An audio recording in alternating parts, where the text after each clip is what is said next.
this team, we're going to stand together and fight this disease. I come this way before, travel with an open door. Circumstances navigated the path, and life happened all so fast. No, it got lonely sometimes. You see, I know we couldn't make it. Even when I'm off beat, I still land on my feet, and nothing can shake me, cause I know life took a hold of me. I never. This is where I am destined to be. I'm not ready to give up. I believe in the miracle of life. Life's a play with no rehearsal. Learn quickly, they'll come for your role. Games to play, can't take it personal. Cause the devil is a liar. I'm telling you the truth. It's all in what you do. Some things you gotta do. Fight for millions. Take a second, see the blessing in it. For much expected, much is given. One to make the living, now I'm giving back to children. Never let the power come first before your happiness. Yes, you can be the best if you go the distance. Mix a little sweat with your persistence. You know that the best things are never instant. Just shine, let them see your brilliance. Get up, open up your eyes now. It's the moment of truth. No backing down. We're bringing it to life. Oh, for the children, it's a given. You gotta give it, be a blessing. This my personal statement. Run the game like I'm ASICs. Learn and develop patience, determined to be the greatest. Yeah, bobbing and weaving, they changing up like the seasons. Indigenous to the grind, so I do it for all my people. Jabbing the competition, back up against the ropes. You fighting for recognition, I'm fighting just to promote equality where we lack it. While cancer slowing our road, I'm confident we'll make it. We focus on common goals. Yeah, give back, give love, give something away. Never give up, stand tall to fight another day. 2 toes, 2 feet, I stand on the ground. I'm going back soon and fight this final round. Life's a play for no rehearsal. Learn quickly, they'll come for your role. Can't take it personal, cause the devil is a lie. I'm telling you the truth, hey. It's all in what you do, hey. Some things you gotta do, hey.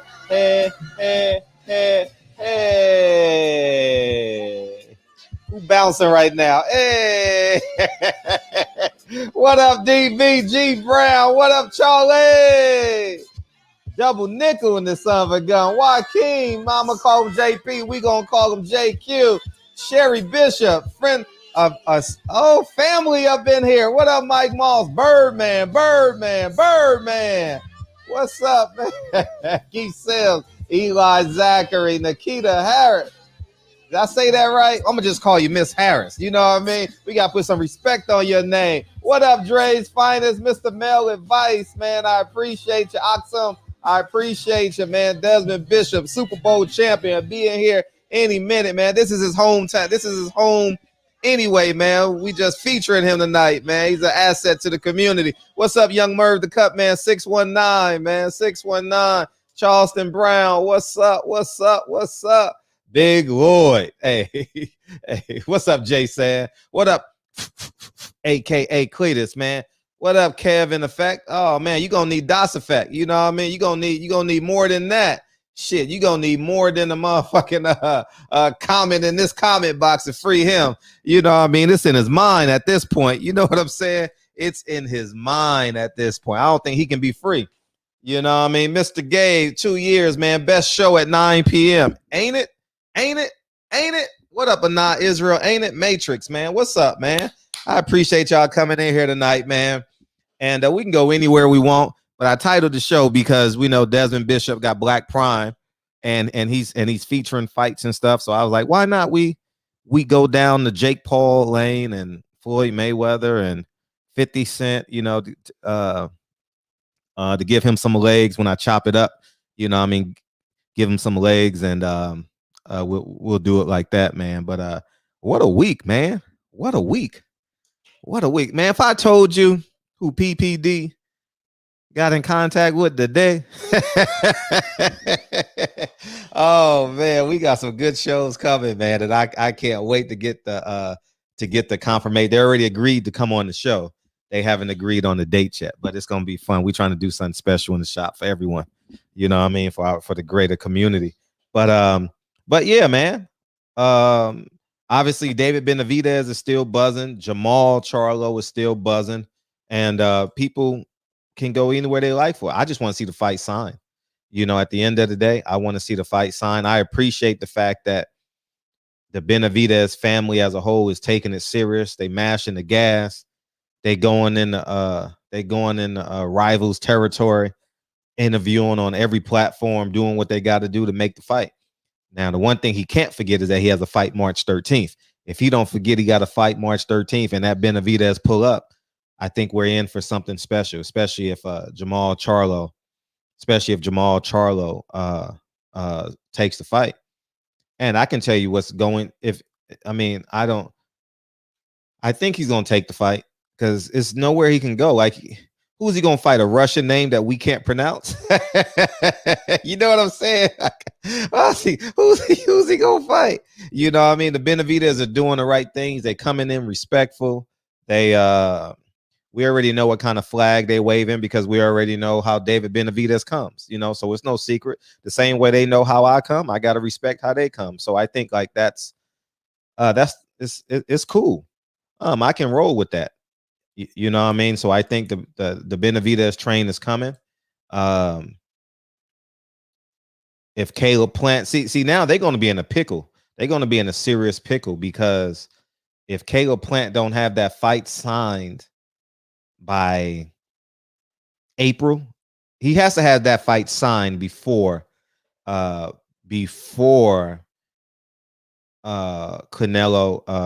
fights. I forget the other guy's name, but before he fights him,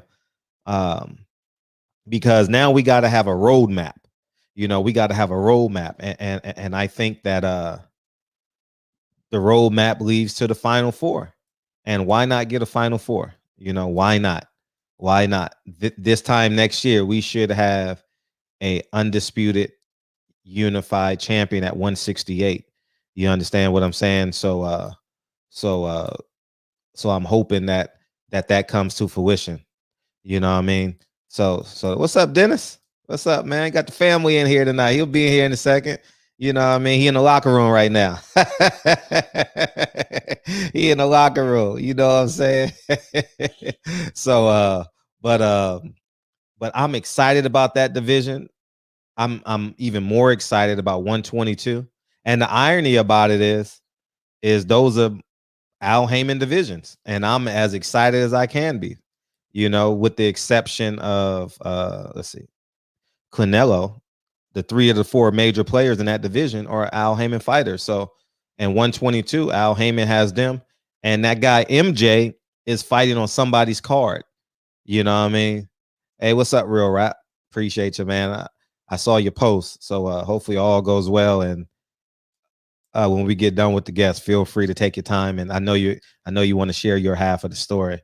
More than welcome to.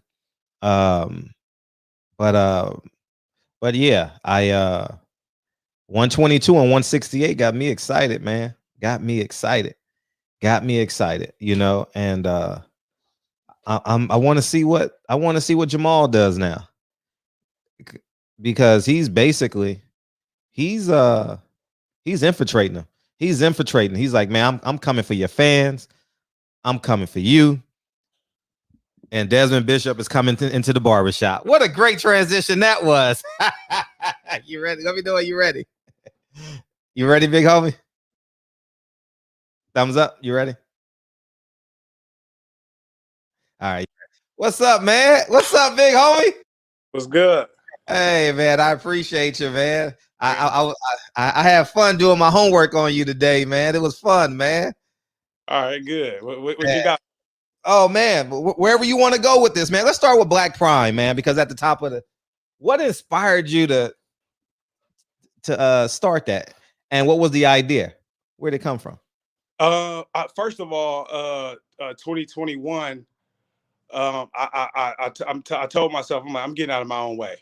If Wow. I have a thought, if I have a belief, I'm moving on it. Amen. 20 that type of year for me, because I found that I be having ideas and I just be like, oh, whatever, and then somebody would do it.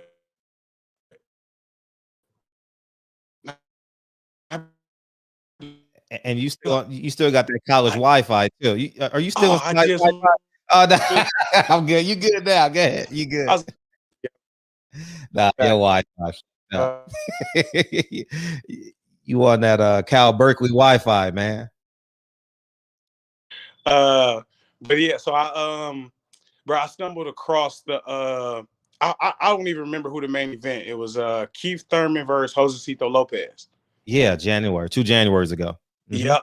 And I went down a rabbit hole because before I was just a casual, Mayweather fighting, Tyson fighting.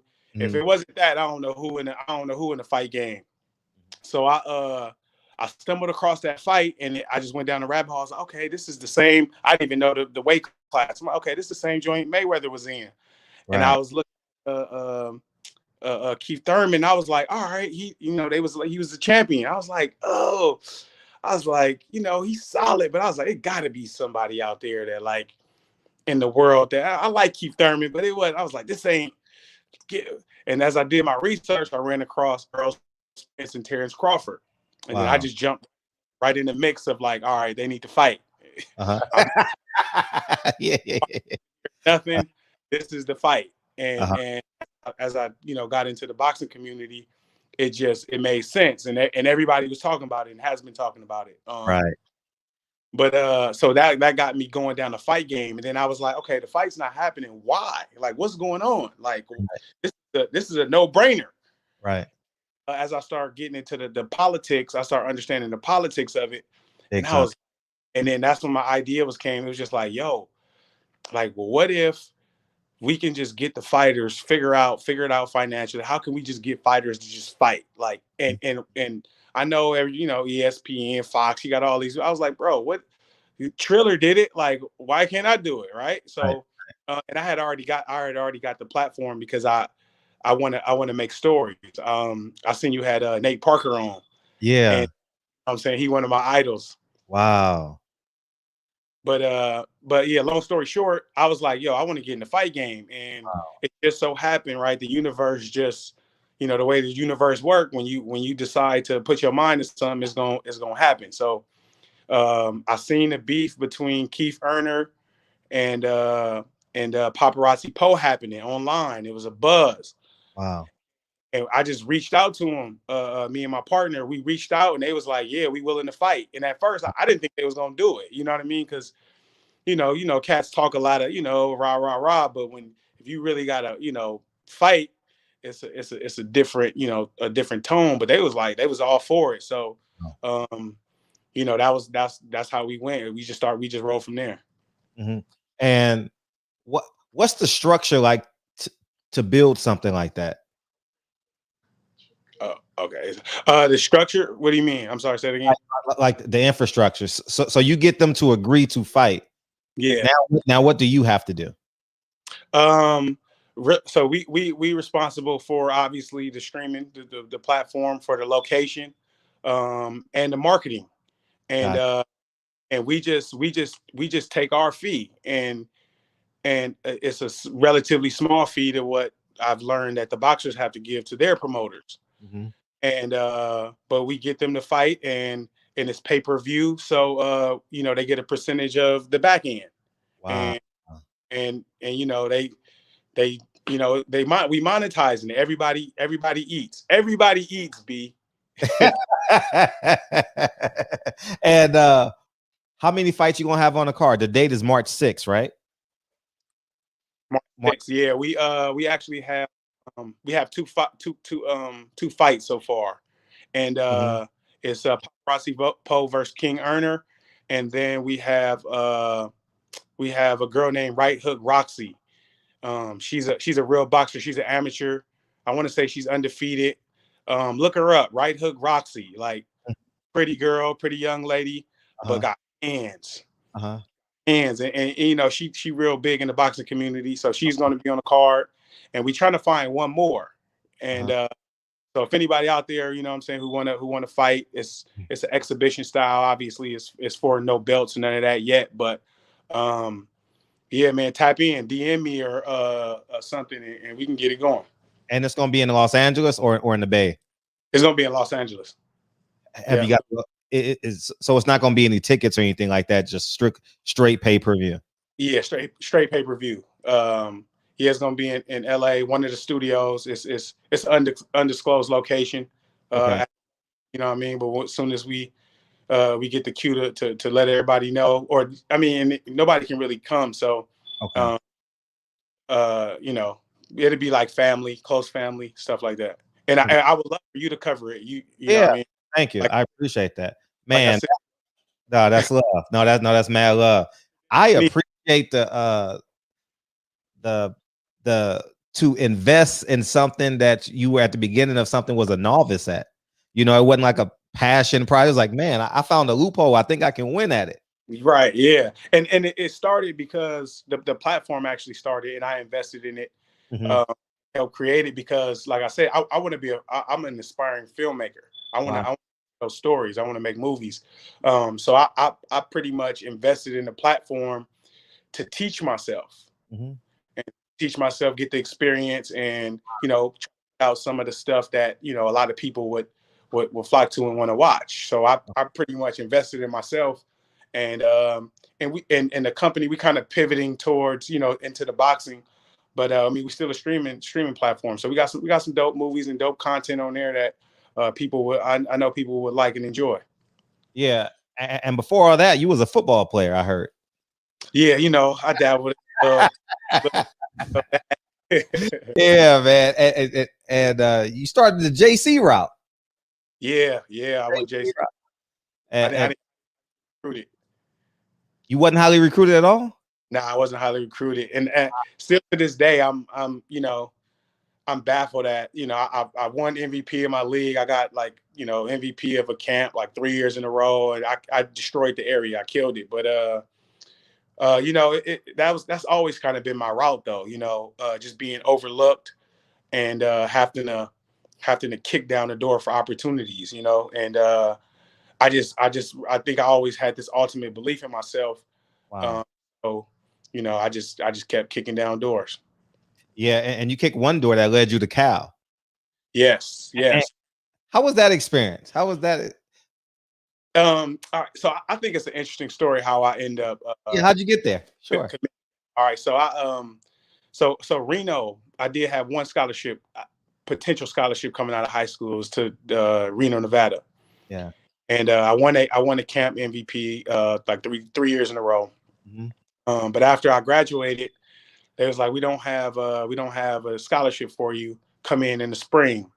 And then so it was like, go to your local JUCO, junior college, and just take a few classes, and we'll bring you in the spring. The first day of school, I'm on campus and I'm seeing like all of the people I know from high school. They're like, what are you doing here? Like, oh, I was like, I know, man. I was trying to explain to them, like, I'm going somewhere. I'm not giving up. Like, and, so they called me the first day of school, and it was like, you know, we don't have a scholarship for you in the spring or in the fall. You know, good luck. I was like, oh, I was devastated.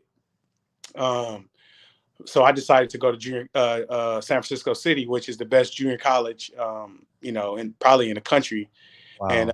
And my dad actually played there, and my uncles played there with the same coach. So, you know, I fit right in. So, so I'm at Cal. I kill it for 2 years.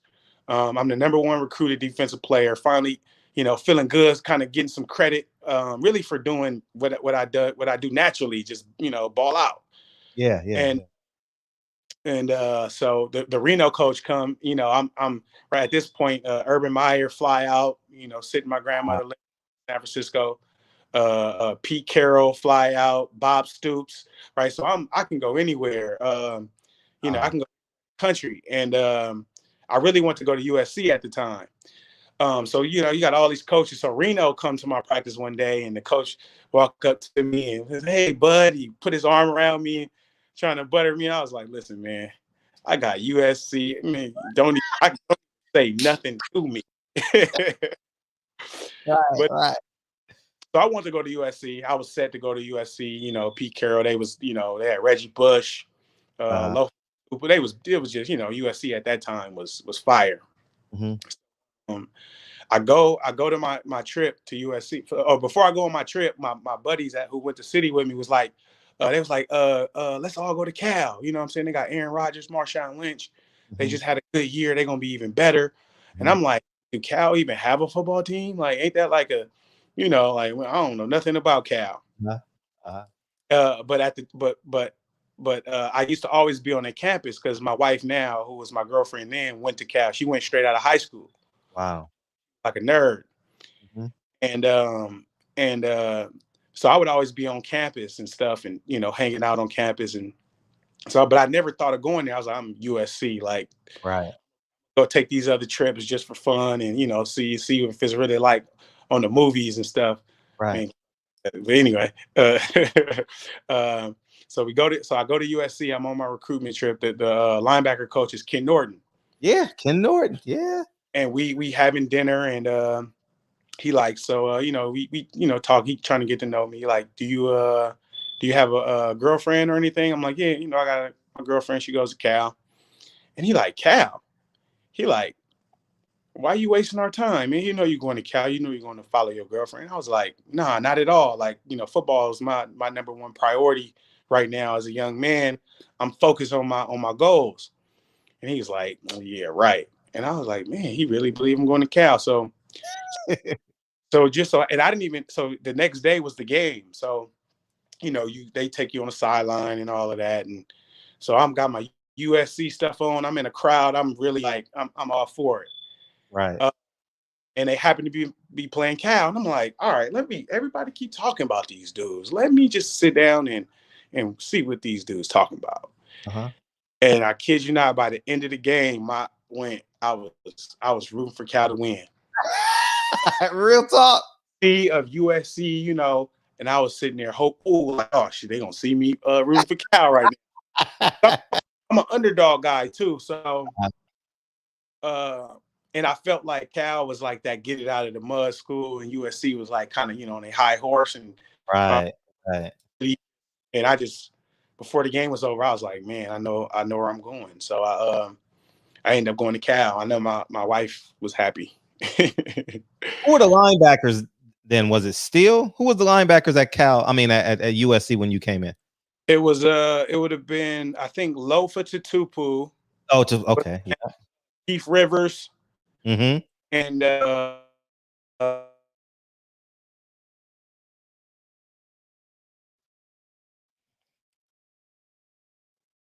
I guess they only had two linebackers. Now he'll come back in a second. He froze up. Let me beam him back out. See if he'll come back. We'll beam him back out. You got to beam out and beam back in. I'm gonna kick you out if you can hear me, and you just come right back in. He froze up, so he'll come back in. Brian Cushing, right? Brian Cushing. I was thinking Brian Cushing, Keith Rivers. I'm not sure when Steele was there. Was Steele a little bit later? Man, they had a hell of a team that year. They had Darnell Bing in the back. No, not him. He wasn't. He was before that, I think. Darnell Bing at safety, maybe. But I know they had Reggie Bush. I know they had Reggie Bush, and Reggie Bush was a problem. So that was a 2014 because he played at Cal at 2005, 2006, if I'm not mistaken. So, but yeah, so he'll beam back out. So feel free to beam back in, and then we'll use the same link to beam back in, and we'll do it like that. David Bing, right? I'm Darnell. No, Dave Bing was the basketball player, G5 Gabe out of Syracuse, man. Darnell Bing is the football player. Bing was a safety, and then he moved down to linebacker as a pro, but didn't really pan out. He didn't really pan out, but I thought he was a hell of an athlete. Oh, you changed locations? Yeah, man. I had to. I was trying to be in the cute little room with the little Green Bay stuff in the back. She wasn't working. So yeah, man. We in the kitchen, man. We All got right. good Wi-Fi up All right. So May, who was Ray Maluga there then? He wasn't. He was going to be an incoming freshman. Wow. Okay. Yeah, he was going to be an incoming freshman. Him and what's the other boy? Marcus Steele? No. I don't remember if it's Marcus Steele. It was another. He was like a white dude from Jersey. He played in the league for a long Oh time. yeah. Oh, Brian Cushing. Cushing. Brian Yeah, Cushing. Cushing. Yeah, he was there. Yeah. He was. Yeah, he had some help though. You know what I mean? He had. Yeah. He had some help, man. So, I think he got popped once. I think no, or he got injured. Something. Like Yeah. We know what it is. You can. Yeah, whatever it was. Oh, you chose Cal. I ended up going to Cal, man. And you have Marshawn Lynch is your teammate. Yeah. And Aaron Rodgers is your quarterback. He was your quarterback for 1 year? Nah, so he left. He left that year. He left early. Okay. And if he didn't leave early, we'd have won a national championship.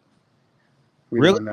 Yeah, I think so for sure. And we had Marshawn, Deshaun Jackson. We had who was the other running back? Justin Forsett, Lavelle Hawkins. The wide receiver, Lavelle Hawkins. Yeah. We had guys, but what's that locker room like with Deshaun Jackson and Marshawn Lynch? It was entertaining. You know what I mean? It was entertaining. I don't, D-Jack had a real Hollywood a little bit, but real down to earth, really real good cat, man. I think, he got people have a perception of him, but it ain't, he's solid, man. He's solid as they come, man. And Marshawn obviously is a character, but he's not a character because that's him, like 24/7. You know what I'm saying? So, right. But the biggest thing it was competitive, because we had a lot of dudes on defense who had probably like, man, I know y'all good and everything, but y'all not gonna carry us like that. The defense, we gonna hold our weight too. So, and that caused a lot of a good confrontation between the offense and the defense, and I think that's what ultimately made us a real good team. Yeah, coincidentally, Deshaun Jackson, his investment team just bought a building from my squad. So that was about 2 months ago. Yeah, they bought a building down in the hood from us. But yeah, his team was pretty cool.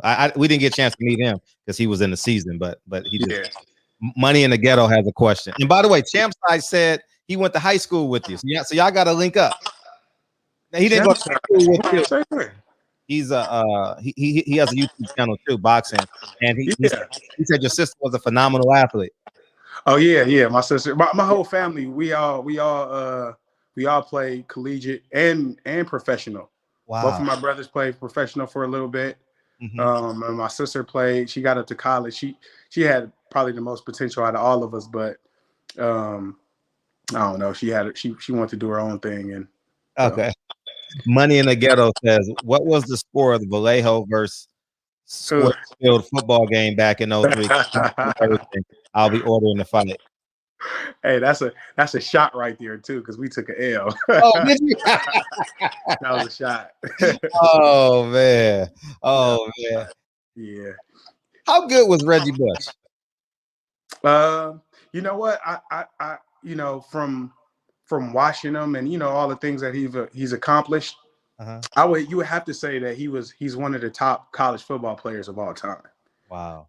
However, when he came up to Cal to play us, I was having none of that going crazy, so we pretty much locked him down. Can't let you do that on me, man. I can't make your highlight tape. Right. But yeah, he was good.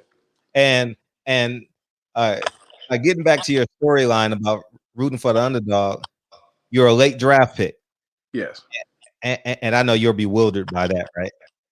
Oh man, I couldn't. It was like, I was checking your numbers. I was like, damn, NFL is rough.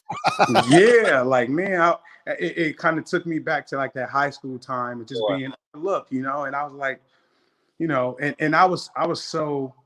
and this is why too, to in boxing, like I want the athletes, all athletes, to understand a way to mix the business and the football, and not just be, or to mix the business and the sport, and not just be, oh, I'm a player. Like you got to have a little bit of a duality, a little bit, and it could be rough, right? So me, I love to play, like.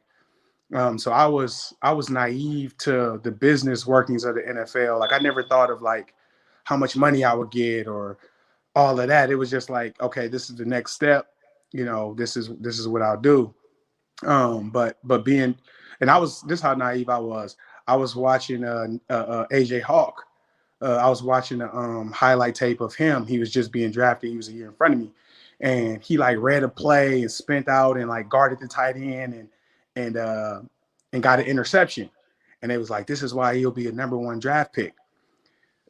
Fast forward a couple months, I'm in the season. We playing the team. I think it was Oregon or something.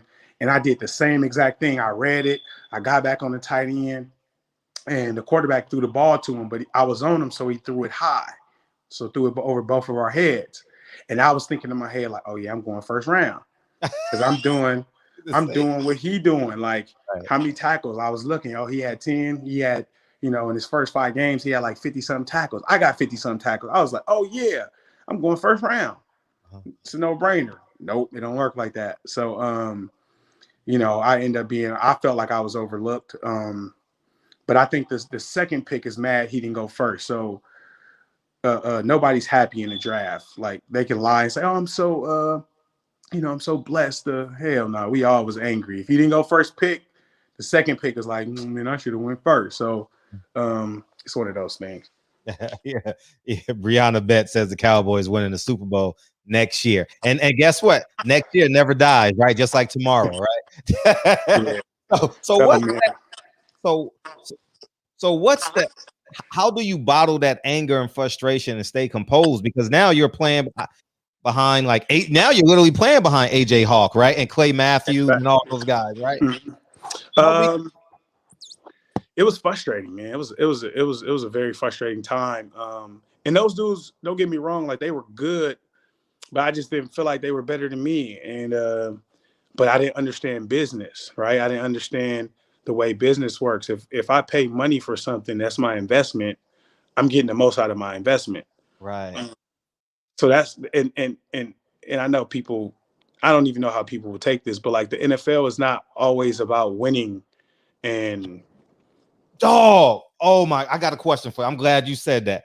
I was gonna ask Lincoln Kennedy that the other day, but go ahead. Yeah, it's we want to win, but like we want to make sure our bottom line is taken care of first. And then if it just so happened we have a good team, then let's go play to the Super Bowl. But like the fans and like the players who love it, like we want to play and we want to win. And it's just not like the upstairs, what we call them, the suits. Like they never play. They don't know how it is to be in the trenches. So it's not their fault. They businessmen.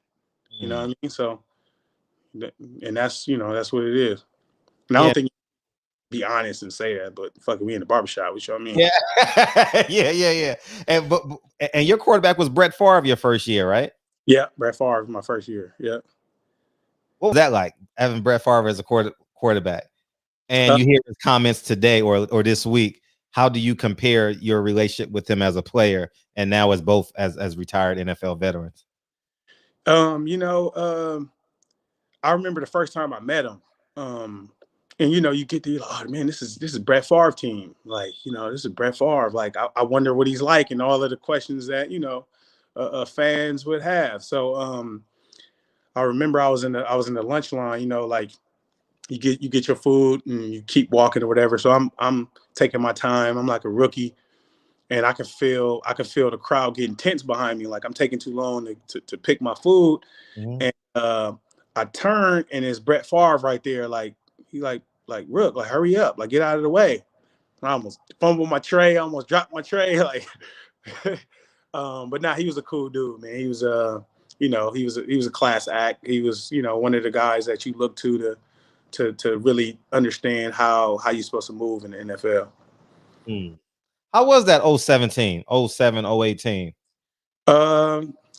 You know, we were solid. We were solid. I think we went to the first round playoffs. Yeah. And we got knocked out by the Giants. You know, can y'all believe that game? No, can y'all believe? I'm a Giants fan.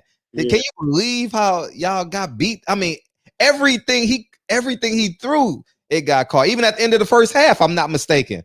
They scored at the end of the first. The Giants did, right? Oh yeah. Oh, that was I think that was the 2011. Oh, that was 11. Okay, I got the years confused. Okay. It was just you know, one of them things. Like, I felt like we was a better team, but it was just a time. Like it was a time. Nothing you can do about that. Mm-hmm. Yo, no, it was nothing y'all can do that year because they were on the road the whole playoff. Yeah. San Francisco City Slicker says, I watched you at City with Rush and at Cal. What does Cal have to do to keep the talent in the backyard home like you, RJ, Lavelle, Marshawn did? Salute. Good question. And a real easy solution that I think that probably can't happen.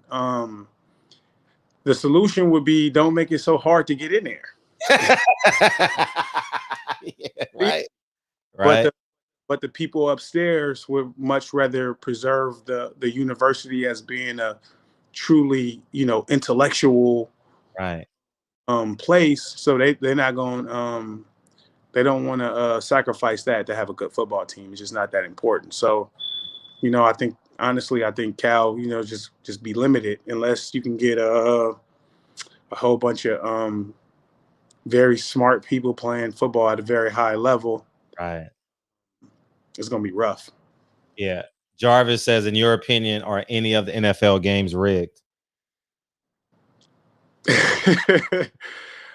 You know, not to my knowledge, to be honest. Not to my knowledge. Yeah. Go ahead. I'm sorry. No, I was saying, like, I think looking back on it, I don't think it could be rigged. Like, the players can't do it. Maybe so, you know, like the higher up quarterbacks, maybe. But I think if the game were to be rigged, it would be the refs. They know exactly, like, the algorithm or the data to throw off or to swing a game to a certain score. Right. But that would be my guess. But I don't have no knowledge of that. Okay. Money in the Ghetto wants to know who produced better athletes, NorCal or SoCal? Look at you, man. You starting trouble. I think SoCal is bigger. Yeah, SoCal is bigger. SoCal is so much bigger, you know. And I always talk this about my with Hawk, who I coach with. You know, I feel like LA is bigger and it's more condensed. Like, so the best athletes can play against each other within like a quick driving range. Like here, it's like an hour and a half from San Francisco to SAC. Like, so that mix you know what I mean? Everybody don't really get to mix like that up north. It's more spaced out. So I think we lose the advantage. You're right. Hey, what's it like playing in Green Bay, the frozen tundra? Not cool. So it's not really an advantage. You know what the advantage is? It's a mental advantage. The other players think that we don't get cold. We be freezing, but we just know that they think, you know, that we can. So we take that mental advantage. But man, it ain't no getting used to it. Mm-hmm. It's not cool at all. What matchups when you began starting? What's some of the matchups that you looked forward to? Oh man, see, and that's why I like the best, man. Who the best? Like even as a young player growing up, and you know, you would play a team that's like haven't won a game. You like I don't even want to play. Mm-hmm. Like, who is the absolute tip top best? Mm-hmm. Let's go. Like, period. Mm-hmm. And so, you know, obviously being in Green Bay, look at that. You know you got AP 2 times a year, and you just that's what it is. Who the best? And then you know, you look through the other schedule, and that's the first thing I did. Look through the schedule. Who's the running back? And that's what I got up for. You know what I mean? Like, that was it. So that's why boxing, I'm confused. That, like, no, man, Right. It's the only sport in the world where the best don't fight the best on schedule. Like, you know what I mean? It's some bullshit, man. It's a whole bunch of fraganaggle, man. How good was AP? He was great. He was good. He was good. Really?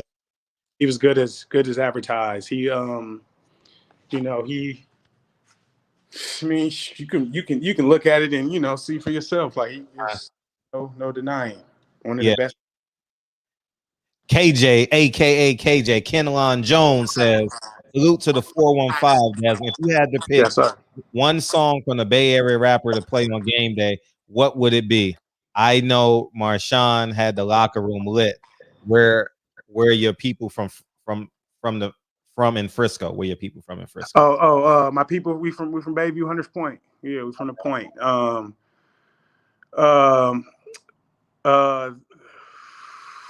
Man, I don't know. You know what I used to go to, even now. Like, I'm so competitive, man. I go up to this little place to hoop. All the little young cats in Sac. It's like about 100 young dudes, and I go to, you know, stay in shape. But I'm just so competitive. But I be riding up there listening to 3 Times Crazy, hating on the player. Like you getting it in, ready to go at these little young cats. But I used to play that too, like back in the day. That was my slapper right there. And you finally had a chance to play with Aaron Rodgers. Yeah, yep. What's that conversation like? You know, honestly, we didn't really, you know, it was a Cal connection. You know, right away, that's my dog. But like the offense and the defense really was so separate. That's funny. Yeah, it's weird. Yeah, I came from basketball, and I thought that was the weirdest thing. Like, I don't even know my offense. I only know the wide. Only know, excuse me, the defense. Only know the DBs and the safety. I don't know the linebackers or because we went back to back. I played D3, and we won conference back to back years. And I was like, and you go back and you go like, you was on the team too, right? Yeah, I'm telling you, if you like that, it's real. Yeah, man. So go ahead. I'm sorry, but he was. I mean, he was a cool cat. You know what I mean? He was. You know, I think the biggest thing I took away from was his actual competitiveness, and that's what I think that's my way to know, like, who got it, like who got the it, like the competitive, right? We think of like Kobe, and I think LeBron has it on the internal level, and I think that's why he get a lot of flack, because I feel like he might not show his competitiveness with, you know, like in his emotion how we want him to or whatever, but when you think of like people who compete like that, so every day at the end of practice we do a 2-minute drill. And so the offense will get the ball, coach will give a scenario, y'all at the 20, y'all need, you know, got 2 timeouts, 1:35 left, you need a field goal, you need to get a field goal around, you need a touchdown. And he would want to win. Like he not settling for a loss, so he would go hard. And when he did lose, he would be mad. And it was very rare, but when he did lose, he'd be like visibly upset. And I just like, dang, this dude is a, you know, like he got millions on top of millions, you know, got legacy, and he crying about a little old practice that nobody see or care about. And I was like, man, that's why the world knows his name. Like, it's not a coincidence. So you know. Isaiah Stover says people forgot AP had an ACL injury and came back the next year and had 2,000 yards when at that time ACL injuries killed your career. He said it killed my career. No, it killed people's career. ACL. Oh yeah. Oh yeah. So funny story, right? I got injured in Green Bay in 12. I went to Minnesota in 13, and I tore my ACL the 4th game. And the year before, or 2 years before, AP had tore his ACL, and so it was the same training staff, same surgeon, same training staff, and at the time everybody was talking about how AP got back so fast. So I asked the people, I was like, give me his you know, his information, like, okay, he was walking on this day after surgery. He had this range of motion on this day, and he was in the pool on this day. I was like, just give me that. And I'm the most competitive guy in the world. Like I don't care who it is. I want the smoke. I'm challenging you in any, you know, any way I can. So I was like, oh, I'm about to beat AP's record. He was back in 7 months. I'm gonna be back in 6. And man, AP, and that's what made me understand that AP is a monster, because the pace he had, I was like, yo, I can see defeat, bro. He different.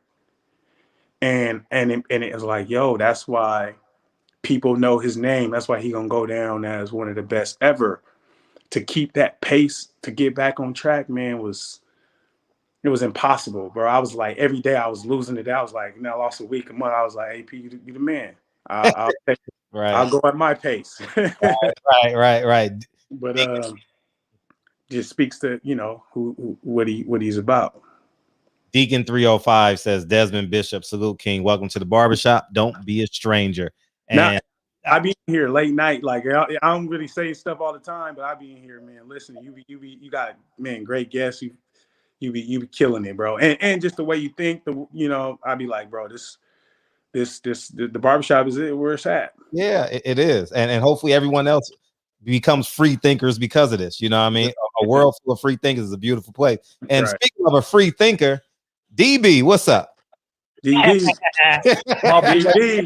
What up, Dan? What's up, man? Hey, I gotta get a picture of DB, bro. I be, you know, I see your comments, I hear you talking. I never see what you look like, bro. Oh, he one of them light and them brown skinned niggas, man. Come on, if you're on Instagram, if you're on Fred Instagram, I got a few pictures with Fred on there. Okay, I gotta get you out. And I was watching the hot boxing podcast, the beginning with Devin Haney. And as soon as it come on, I think they asked Tyson asked Devin Haney, he's like, who you want to fight? He was like Teofimo Lopez. And then Tyson tried to say his name and he said Teofimo or something. He said T-Ho. And Bill Haney was like, yeah, T-Ho, like, you know. And Tyson was like, no, don't make me say that. And that shit was so funny. I thought he be calling him that. I was like, did they get that from DB? Yeah, look, everything. I'm gonna tell you this, man. Everything starts in South Central LA, and then it go up north to the Bay, and it go down to San Diego, and then from there, Cali slang just go all across the world. But it always start right here in the new capital of California in South Central. I hear you. Yeah, man. I got a little homie named Kenny Brown. You remember him? Who? Kenny Brown. Oh yeah, hell yeah. How you know Kenny Brown? Yeah, tell us about my homie Kenny Brown. How you and I know each other? Oh man, he introduced me to football. Wow. He introduced me to football. Like I'll carry that name with me to the last days. So I first met him. He was a tough kid in the neighborhood, man. I think it was me and my brother walking, and he was just throwing stuff at us like a bad little hood, you know, one of them bad hood ratchet kids. And he was just throwing stuff at us, and we like, dude, it's crazy. You don't know we can just jump him, like he just. And turns out he ended up being on our football team, and he was the toughest. He was the toughest kid out. He was a hitter. He was a banger. And me and my brother, we you know, we first started playing football, it wasn't natural to us. Like we was like putting our hand in the way, hurting our hand. Like we was scared of contact. Like wow.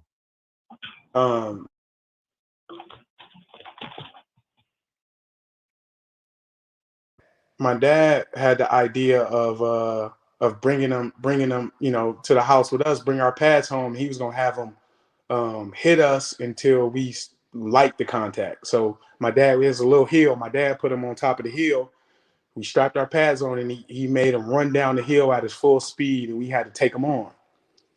And man, maybe for the first 30 minutes, hour, he was just trucking us. Boom, we was crying, snot bubbles. My dad was like, get back up, go again. And he made us go again till we took him on. And then once we realized like, oh, we can take him on, you know, we wasn't scared after that. It was like, where's the smoke at? Like we trying to hit everything. And my dad might be on here listening.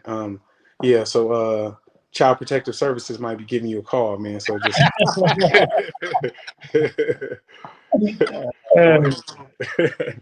but yeah, so he was, you know, he was that kid, and that I was never afraid of contact after that ever again. I like relish it. So yeah, man, he was a monster, man. He introduced me to the game. Right on, my boy, man. And Lee Woodall, what does Lee Woodall mean to you? Lee Woodall, he was the first linebacker that was in the NFL that came, you know, he came to my community, and you know, did a camp, and he spoke to us, and I got a chance to look at him and size him up, and you know, just be inspired by him, and he just inspired me, you know, to keep playing, and you know, he's a 49er, and you know, just having that kind of exposure to somebody like that, just, you know, it does wonders for a kid's mind, and it helped me out tremendously. Good. And he came to when you were in Fairfield or around Hunter's Point? No, I was at Hunters Point. Yeah, he came to San Francisco in the hood, Hunters Point. Man, that's awesome.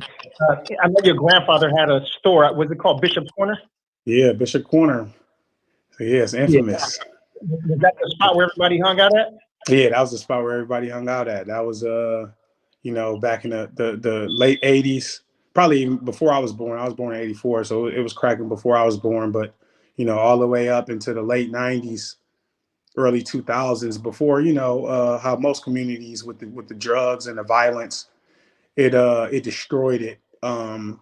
And then, you know, gentrification and all of that, but before all of that, it was the spot. It was like the 90s, you know, everybody outside playing. You know, it'd be some, you know, some ratchet, it'd be fights, and every now and again a shootout, but it was just like a community. It was love, and you know, that's my foundation. Man, that's awesome, man. I know that there's a lot of things that you probably wanted to do in your football career. What are some of the things that you wanted to accomplish that you didn't get a chance to? You know, it's funny. I believe that the universe gives you exactly what you want. You know what I mean? And to be honest, I got exactly what I wanted. And when I started to realize that, oh wait, I can get more. I should have asked for more. I should have asked bigger. The universe, like, it stopped me. It was like, nah, I gave you what you asked for. Time to move on, do something else. But I wanted to be and I wanted to be a Hall of Famer. At the end, I want to be a Hall of Famer. I want to make it to the Pro Bowl, and you know, I want to you know, accomplish these things so my name could really go down as one of the best.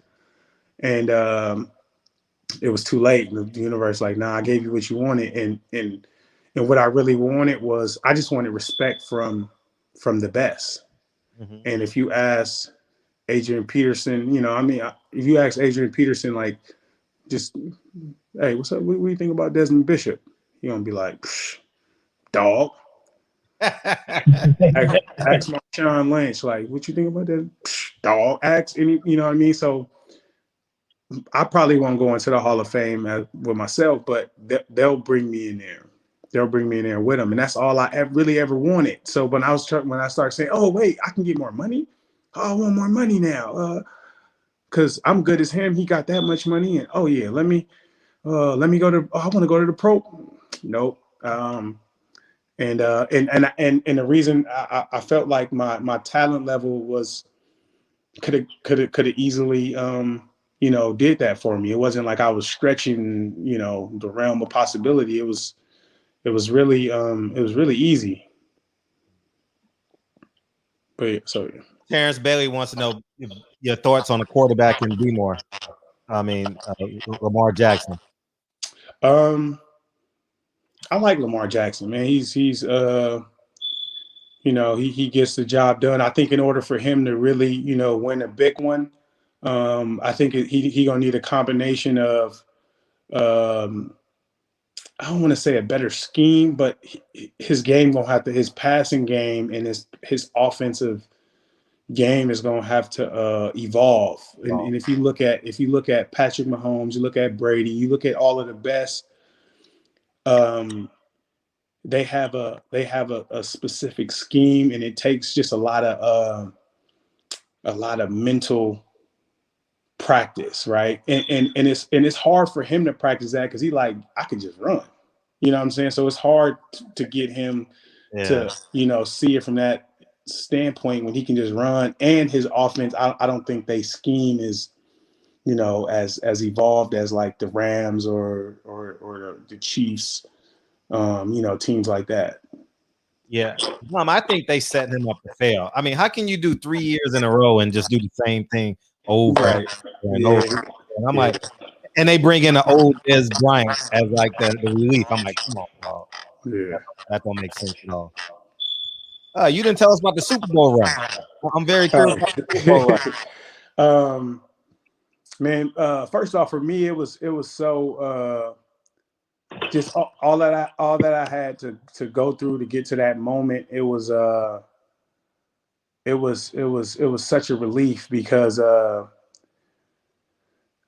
had to go through a lot, and even starting off that or the year before that, like, so this how it went. I was in my the linebacker room, and our linebacker coach, Winston Moss. Oh, Winston. He put up we was in the room. He told the guy, Nick Barnett, AJ Hawk, I think it was Brandon Shearer, but he told all of the paid guys, right, the investment. He's like, y'all can leave the room now. And it was me and like 2 or 3 other guys. He wrote all of their names down, and he wrote like a last slot. He was like, one of y'all names is gonna go on at the end of this, and gonna make the team, and the rest of y'all are going home. And he left the room, and he left us all in there in the room, and we all just like looked at each other, and wow, it was like, oh man, we gotta go get it. And I remember I went out to my car, man. I just cried. I was like, man, I came so far, and I have one opportunity to take advantage of it, or I'm going home. And my cry turned into a laugh, and I just couldn't stop laughing because something in me knew like it's one spot on there, like that's my spot. Like I'm used to getting it out the mud. Like this is when I shine the best. I'm the underdog guy. Like this is perfect. And we ended up, I forget who we played that preseason game, and I came out and just destroyed it. And I ended up making the team. And they end up, and before they offered me like a small, it was the last year on my deal. They offered me like a small amount of money, and I was like, I'll just wait on it, But this is my path, and at that point I was like, man, I know I'm better than what they slot me as, but I don't have a platform to show it. And just fate to have it. Nick Barnett goes down. I get thrusted in, and the world outside is like, oh my God, like because usually when you a second stringer, it's a reason, like what I mean. You just not as, but people didn't know, like I've been waiting for this opportunity for years, and I just ran with the opportunity and just did what I've always done since I was, after Kenny Brown whooped me. I did after that year. That's what I did to every season. So, and to be able to be a first year starter and make it to the Super Bowl was, man, it was a lot. It was a lot. It was definitely an emotional roller coaster. But man, it's surreal. Like I still can't even really explain it. Maybe in another 10 years, I might can be able to grapple with the feeling and explain it, but it's a surreal feeling. What play stands out to you on that run? Maybe you made or a teammate made. What play stands out?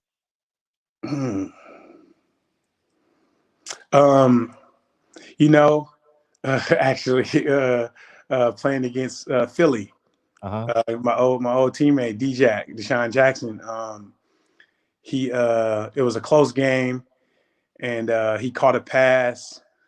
He made one of our defenders miss. Actually, he might be in here, Charlie Pepper, who is my dog. I think he made somebody miss, and he was, D-Jack fast. So I was like, oh man, he gonna score, and I was like, man, I can't let him score. And just with all the powers invested in me, I dove, and by the grace of God, I clipped his foot and tripped him.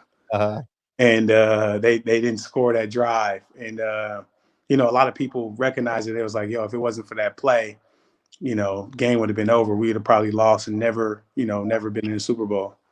Wow. Your brother's in here. He said, "What's up?" He said, "Man, don't worry about Child Protective Services." And your dad is actually listening. What up, bro? Yeah, my family, man. Hey, listen, in LA, man, we got to be careful with numbers that we select, from high school, even in college, because of the gang culture. But, with the double nickel, the 5-9, the 4-4, like, what was the significance of those numbers? Honestly, the 4-4 and I think it was a 5-9. Those numbers were just once you leave your team, like the love ain't the same. Those numbers was just like this is all we got left, cuz threw it to me and I had to rock with it. But 55, I actually got to pick. I was number 10 in college, and being naive, I got to the NFL. I was like, yeah, let me get my number 10. It was like, man, you got to have like a 50 or 40 number. I was like, oh, you have to? I was like, is there somebody you can like pay off for? It was like, bro, this is the rules. Like, don't even. So I was like, all right, man, what y'all got? And it was out of a few numbers, and 55, 5 plus 5 equal 10. So I was like, man, I'll go with the 5-5, man. So that was that. City Slicker wants to know, what's your current Bay Area rappers you listen to, if any? Bay Area rappers? Oh man, do I listen? I don't really listen to anybody in the Bay, I don't think, man. Somebody just sent me a song though of a young dude. He had a video, and it was about the police brutality and that it was a dope song. Like I forget the name of it, but it was fire. I think he's from San Francisco, but I don't really listen to too much rap, man. I think like Nip, that's like yeah, man. Nipsey, Kendrick, that LA stuff. I got you. No, listen at you, man. I'm not a big fan of Kendrick though. I don't know why. I don't think I've sit down and really listened to him. Hello, you're driving through a tunnel. I can't hear you. Hey, you know what? You know who my favorite rapper is though. Besides Nip, Boogie. Yeah, get out. Boogie fire, man. He the most. His full name? Ace. I think it's just Boogie, Southside Boogie or something like that. Boogie. Yeah, I know. Boogie. Okay, I got it. Right. Yeah, Boogie dope. Go ahead, D. Yeah, so after the hamstring surgery, did you feel jitters and nervousness about your job? You mean like to play or my job? No, just the recover. Like thinking about it, of course you got to get the surgery. You go under the knife, they repair you, and you finally have time. You're sitting in the hospital or sitting at home for a while, and you got to think about it. Did you feel like, am I really going to recover all the way, or did you feel good about the surgery and you just thought about getting back in the game? Man, good question. At first, I was like, the way my knee and leg was all swelled up, I was like, it's no way I'm gonna ever forget playing. Am I gonna ever be able to walk again? It was the scar. It was, I got a long scar on maybe about 10, 12 inches, up my hamstring, down my knee side, like down my calf. And I was like, it ain't no way I'm gonna be able to play again. Like, this is tragic. And but the doctors kept telling me, yeah, nah, people, and I asked, like, do people come back from this? And it was a rare injury. It was like, yeah, He was like, there's like a 30% chance of, full recovery. I said 30%. I was like, I'm good. You mean 30%? 30? Oh yeah, I got 30. that means somebody else did it. That means I could do it. Like I'm good. Like so, I really took on that that mindset and I knew I was like I'm good, and you know I got back to full health and but the Packers released me. I couldn't believe it. I couldn't believe it. It was my first time, like, being cut, and that feeling ain't cool, man. That shoots your ego. Wow. How formal was that process of releasing you? Did they bring an officer down and tell you, that we're not going to use you anymore because this injury may be too crippling to you?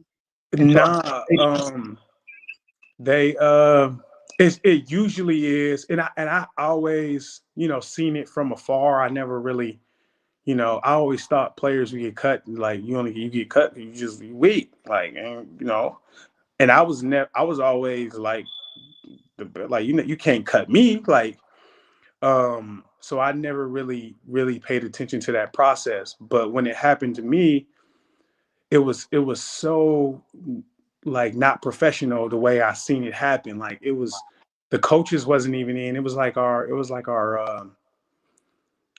team manager dude called me in and kind of did it. Um and then McCarthy, I think he was on his way out. He kind of said a few words, and he seemed like he was like he was like, I'm sorry, like almost like it wasn't his decision, I guess. I don't really know.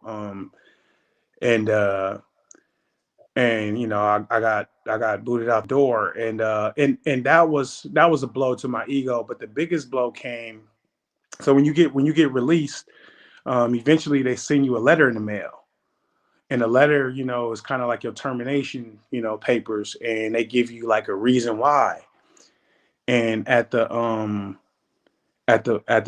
bottom they check, it's like two things, why they released you, and they marked the X on the spot that said I wasn't doing my duties to the standard of the team. And I was like, oh, I was like, that y'all lying. Like, I bet. I was like, at least tell the truth, like, because I want to know. Right. Because I wanted to know. Because and for a long time after that, I ain't gonna lie, I was scarred from football. I didn't watch, like, I just started watching football again. I ain't gonna even lie. But I wonder why. I was like what did like, at least be honest, like tell me, because I want to know, like, what happened. And there was really no answer. And I watched other teams, like it happened to Bowman. Remember, he got hurt, Seattle, I think it was.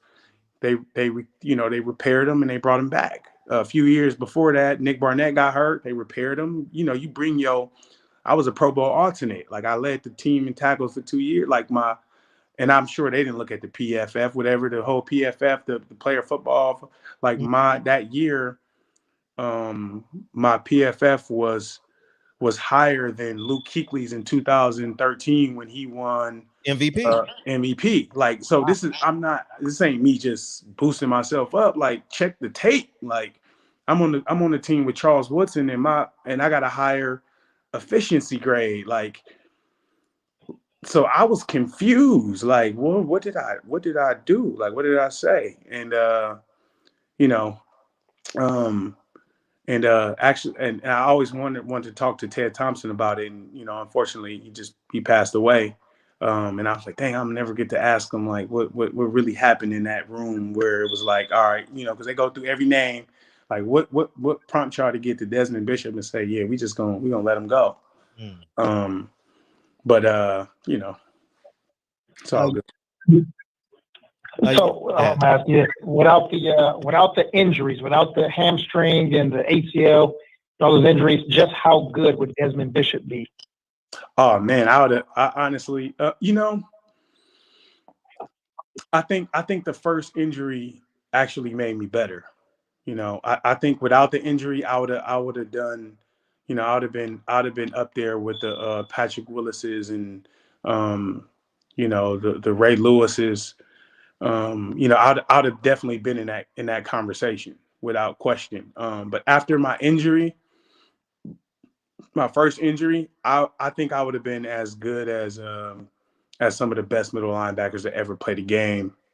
For the simple fact that I was able to rush the passer, and I was also able to make tackles where offenses did not gain yards. Anybody can make a tackle 10 yards down the field, 5 yards down the field. I literally I was learning how to be in backfields based on every run you can possibly do. I knew how to get into your backfield and, if not make the tackle, cause havoc.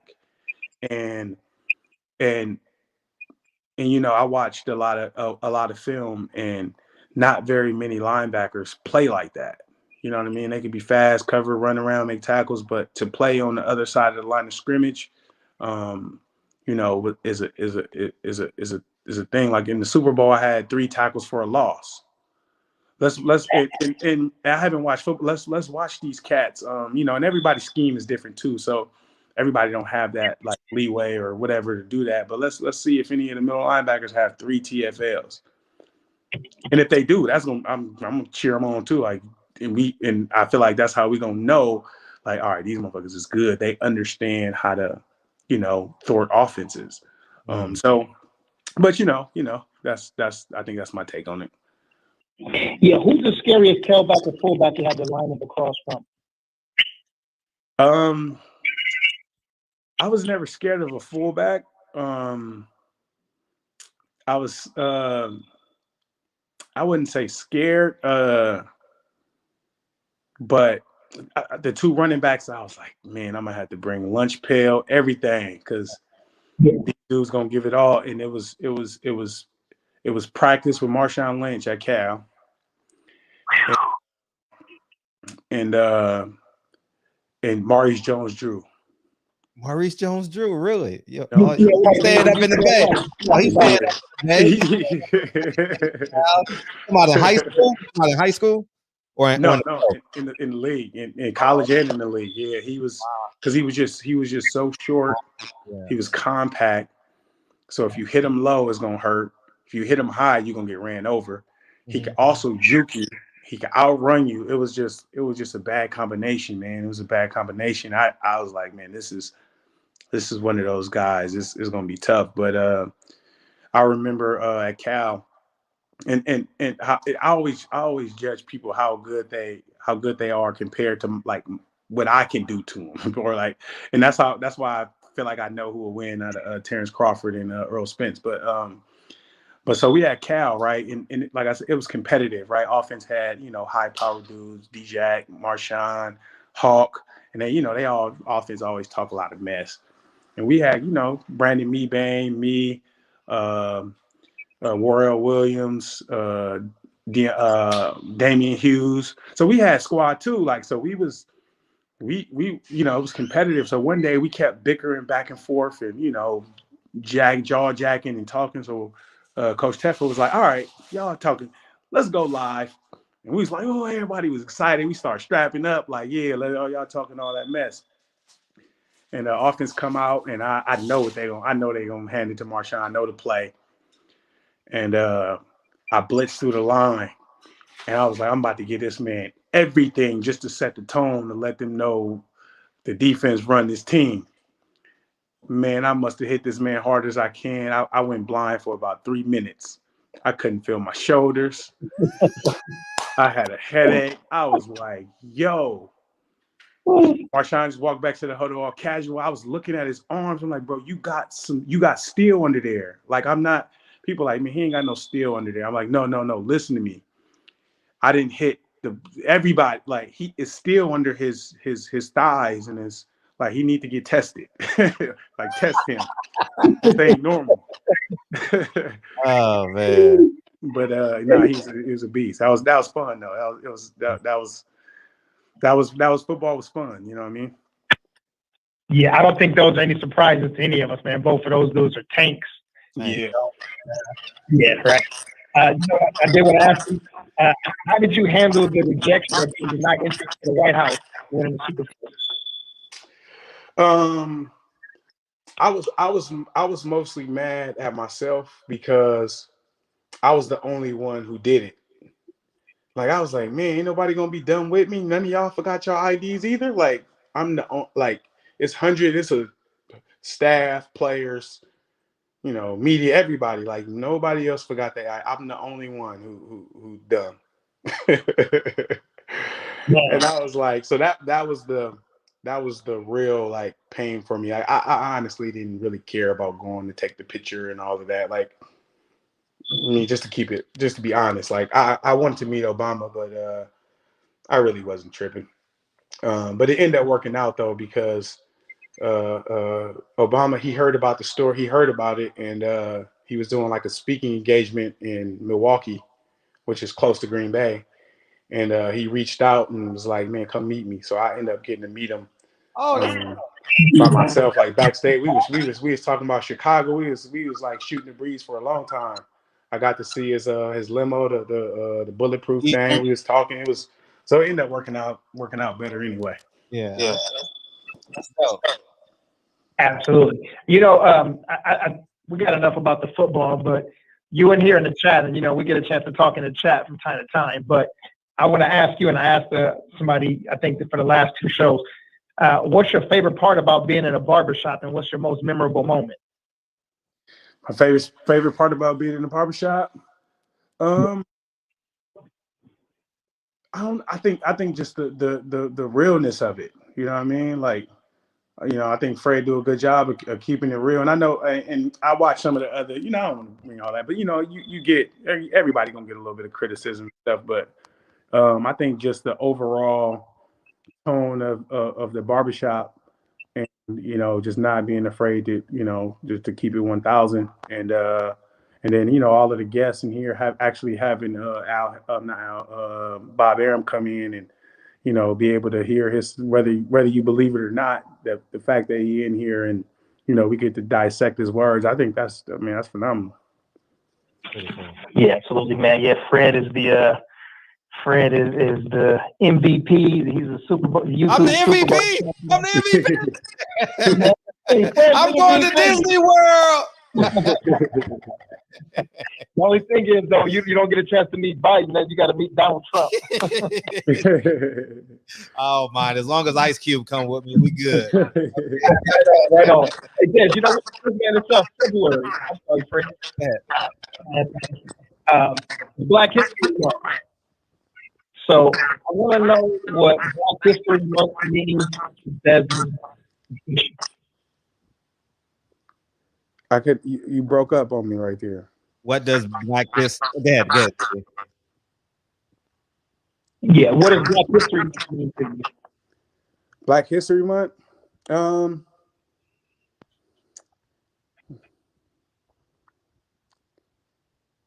Nothing.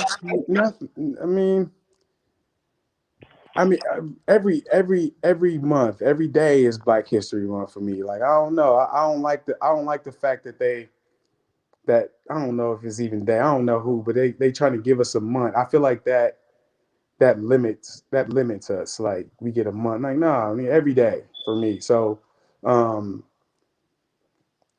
think I'm just so against the system that if they trying to give it to us, then I want to reject it. So, yeah, from the man. Them Bay black men, man. They be running.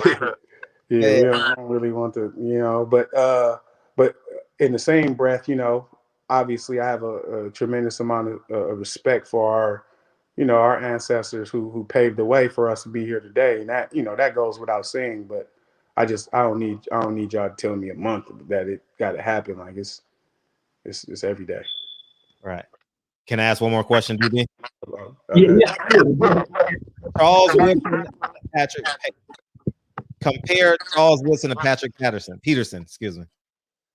Oh man, I think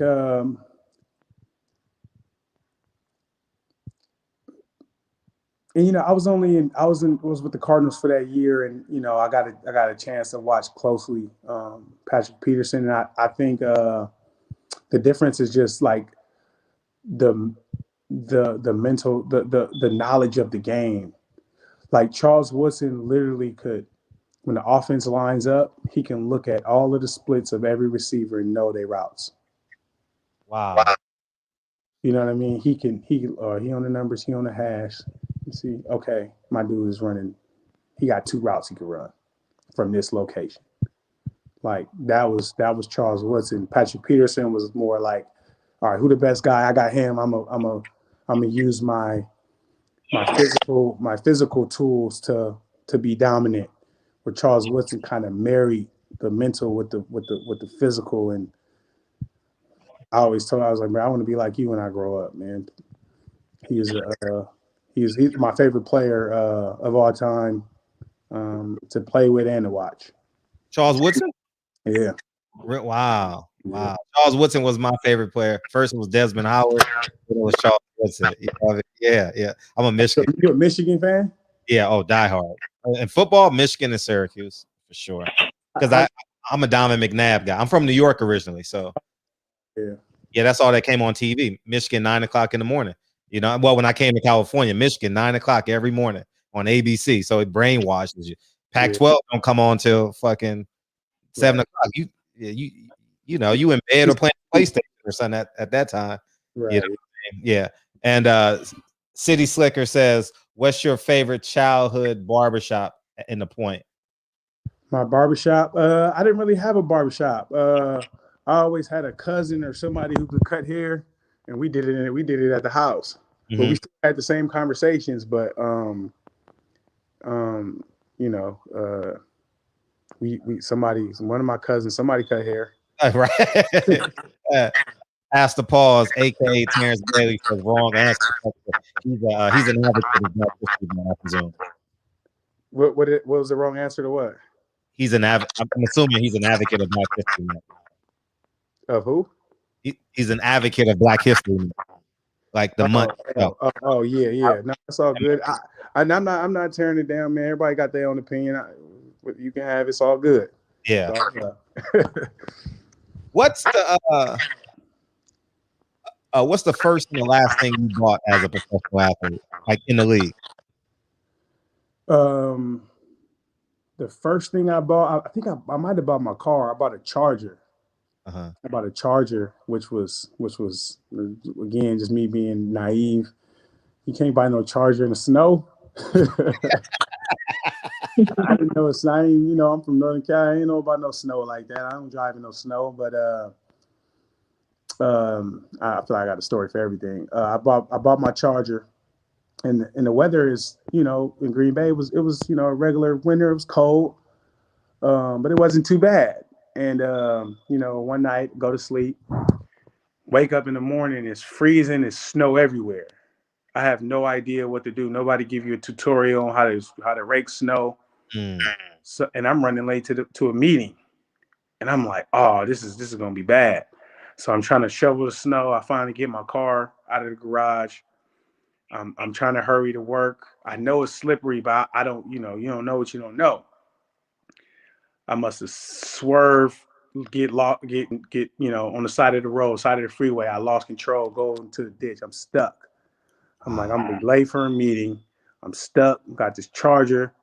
I'm in Wisconsin. I know it ain't no black people. I'm gonna be out here. I might freeze to death. Wow. And it's early in the morning, and the first car coming pulls over.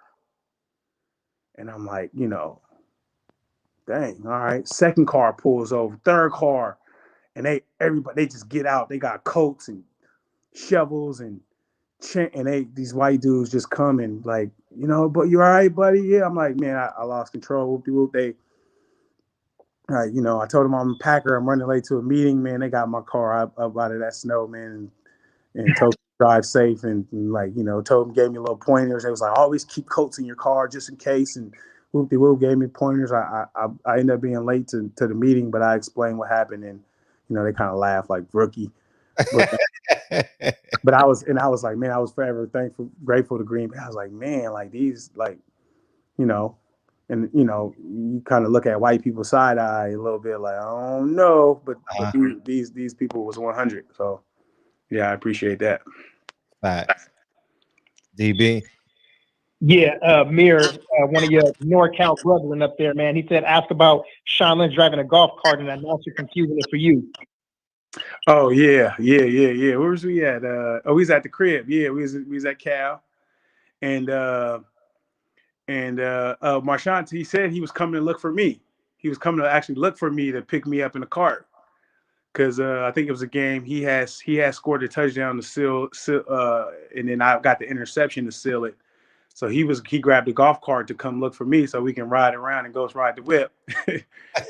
And so he was riding, and they thought it was me. We both wore 10. But yeah, man, Marshawn is a nut, man. That's my guy. The next week we went to USC. A few weeks later, I believe we went to USC, and we go through the tunnel, and they got a whole bunch of chains on all of y'all little golf carts. And it was a poster saying "Beware of Marshawn Lynch." Like, don't let him, ride off in the cart. It was funny. I was like, USC trying to win. He's like, we is not letting you get off on us. We can't let you get out of here without talking about, since you said who's going to win, Earl Spence or Terrence Crawford. Yeah, man, I think Bud gonna win, man. I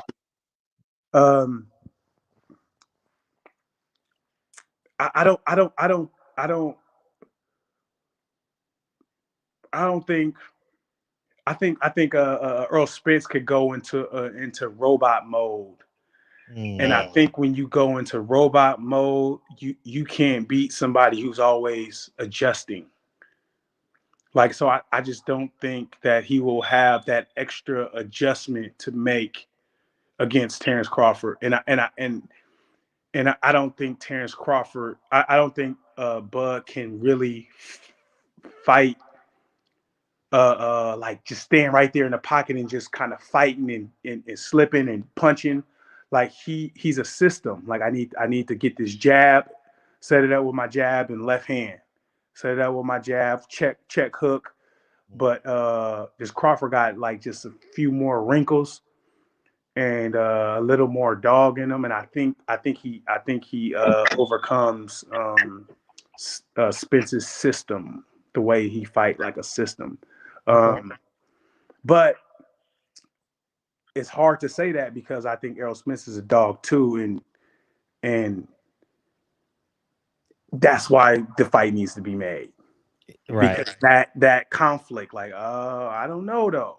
Yeah, we need answers. Like we need, and that's just my opinion, but we need to see, it's 50-50. That's just my take on it, but it needs to happen. Like, and just to, I know we've been talking, I like to talk a little bit, but to get back to BLK Prime though, I think the platform is dope. Paparazzi Poe versus King Earner. I think what makes anything good is the story behind it. And I think the story behind why they fighting is so important. Obviously they're not professional boxers, so it might not look as pretty as as you may watch a Devin Haney fight or nothing like that, but it's still a fight, right? And it's still the beef is so organic that. Like I'm like, I want to see what's gonna happen with this, because this is good, and we have another professional amateur fighter, and we want to get one more professional fight. And I heard Blue Blood talking earlier. See, I'm in the boxing community. Yeah. I heard Blue Blood talking. He was saying how Tyson believes that Mayweather he's kind of messing up boxing because he's fighting all the he's fighting the YouTubers and stuff, and everybody knows it's about the money, and but BLK Prime, we want to do something like that, but we don't want to mess up the integrity of boxing. Like, we want boxers to fight boxers, and we just want celebrities to be able to fight celebrities, and just the way it go, our celebrities, Paparazzi Poe and King Earner, who are celebrities in their own right. We just don't have the popularity as a a Jake Paul or whatever. So we doing it on, you know, maybe a little smaller scale, but we still doing it. And if we get our people to value just as much as y'all value Jake Paul and that, then we pop it. And Right. now we can make it how we want it.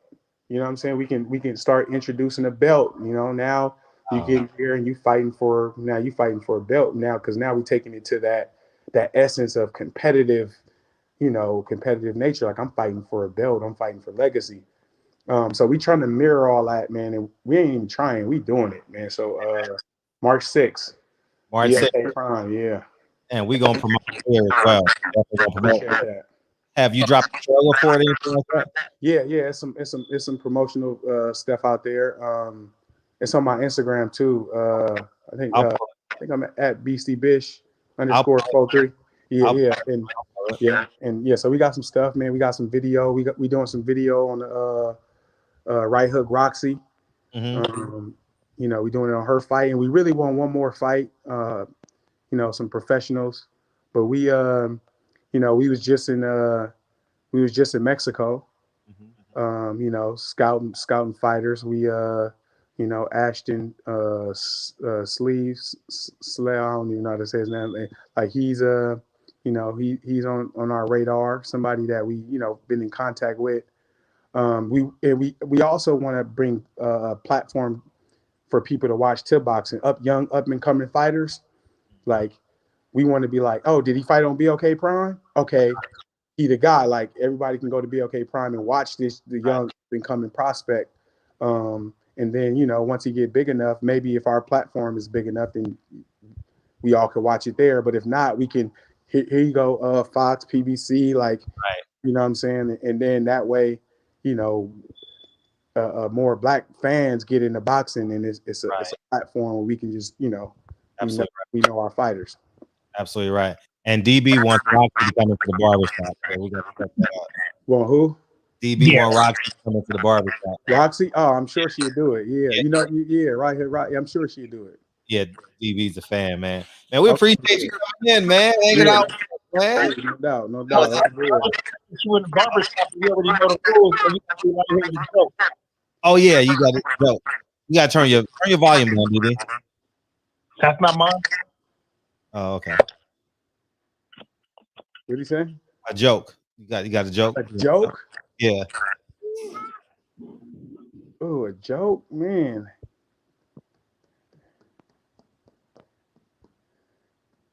Man, I don't play. I ain't got too many jokes. Now I'm war boy joke, so I'm probably gonna remember one once we hang up. But I don't.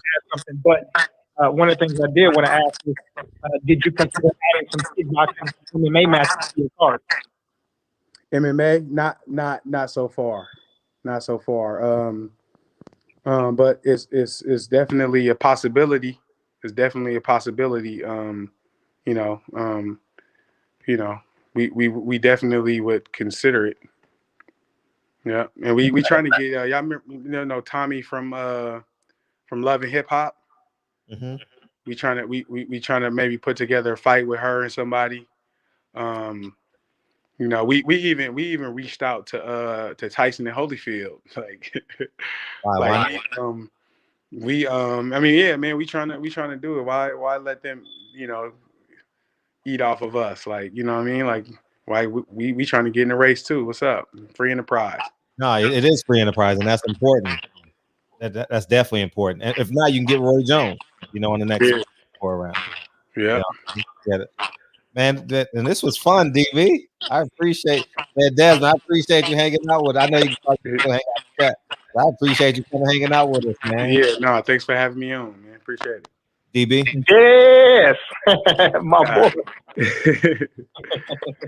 Yeah, y'all be going back and forth in the chat. Thanks. Yeah, they're trying to hold my feet to the fire. You know what I'm saying?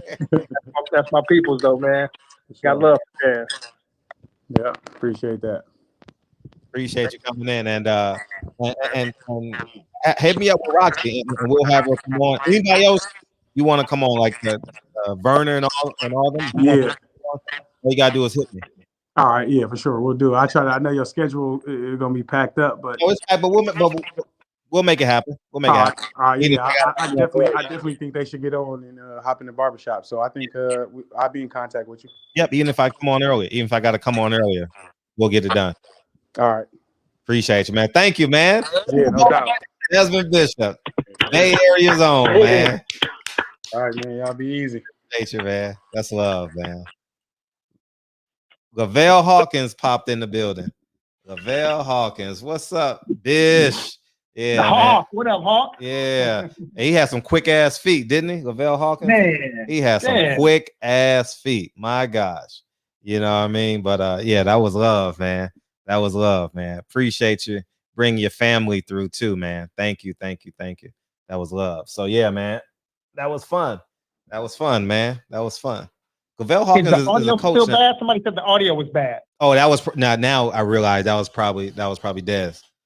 Yes, I know how to work mine. Yeah. Everybody like, DP, your phone is messed up. I'm like, how? My shit on mute. Facts. That was fun, man.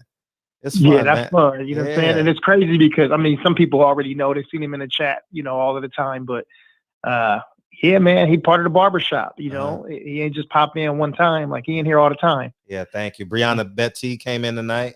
Appreciate her stopping through. Thank you. Hawk coming in, man. He had quick feet. He was a slot for the Cincinnati Bengals, right? Lavelle Hawkins, slot. Yeah.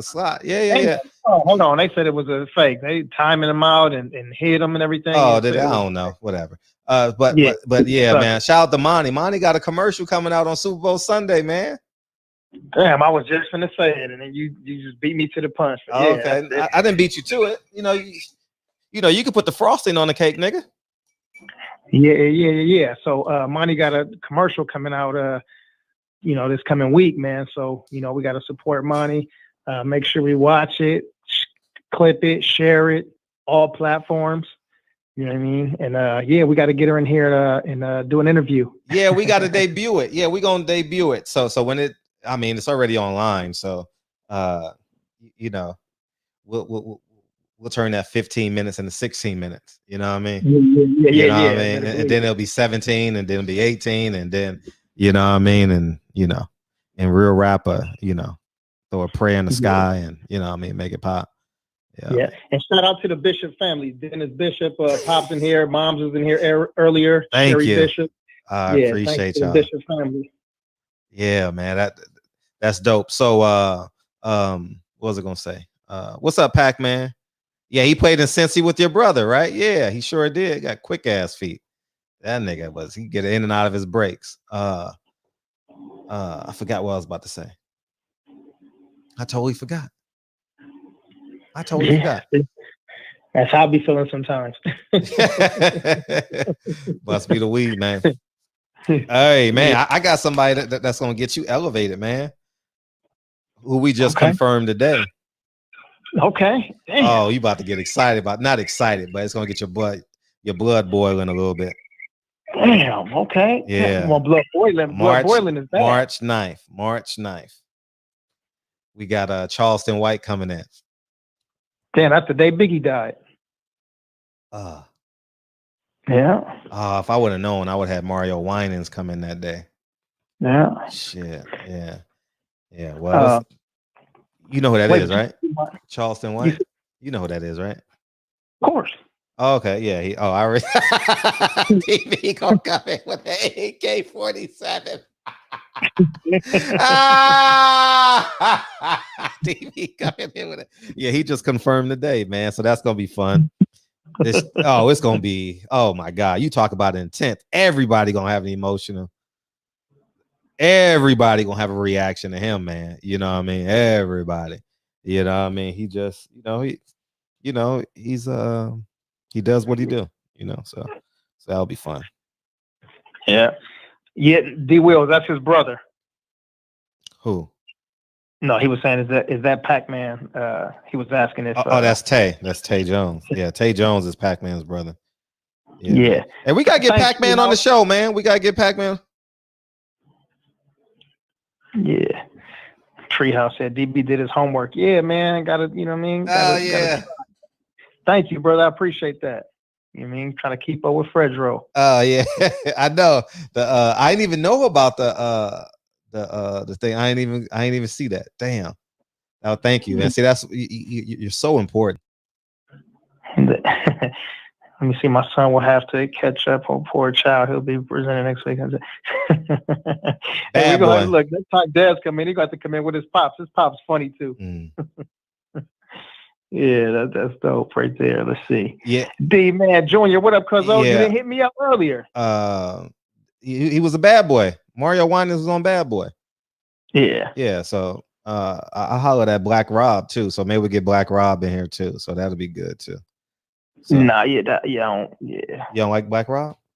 Yeah, me and Dude got a little history. Oh, really? Okay, well, let's bring that back. Let's bring that back. Yeah. So it was like, whoa. Yeah, he was like, whoa. You know what I'm saying? And we happened to be on this side too. It was at the World on Wheels when it was still shut down, but they did something where they had an event inside of there. You know what I'm saying? Like when it first closed down, and then they opened it back up. I don't know, maybe 3 or 4 months later, just for like a one-day event. I don't know if Puff or somebody rented it out or whatever.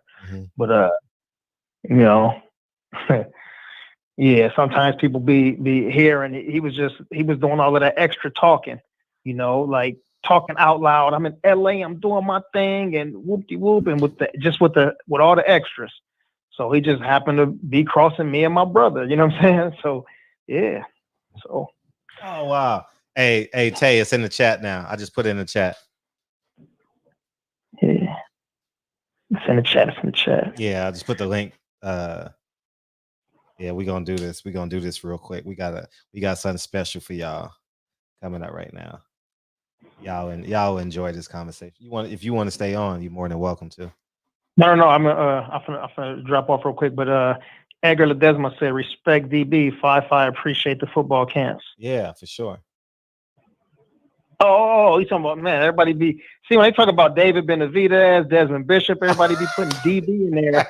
And I'm like, damn, football camps, you mean fight camps? Talk about like, Desmond Bishop, man. You ain't that important.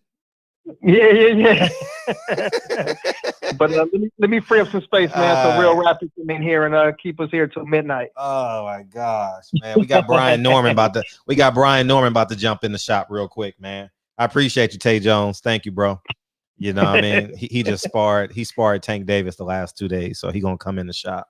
And I figured, all we do is get exclusives here at the shop, man. Y'all know all we do is get exclusives, man. World premiere. Exactly. So all right, I'm gonna fall back real quick. All right, I appreciate you. Yeah, man. So ready when you are. And yeah, man. Early Campbell was it? Early Campbell? Are you talking about when he played with the Oilers? That you talking about Earl Campbell? Yeah, Early Campbell. Oh man, that's spell check crazy, isn't it? Yeah, man. So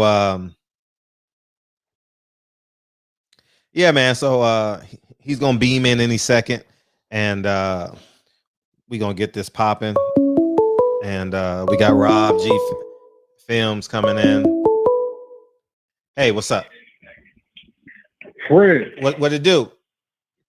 Oh yeah, man. Hold up, hey, Bud. Nah, man. I respect the whole call, man, but he ain't gonna talk down on Spence. That's for sure. You know what I'm saying? It's Spence, Texas team man down, and that's how it's going down. So, anyone that want to agree with that, I respect your opinion.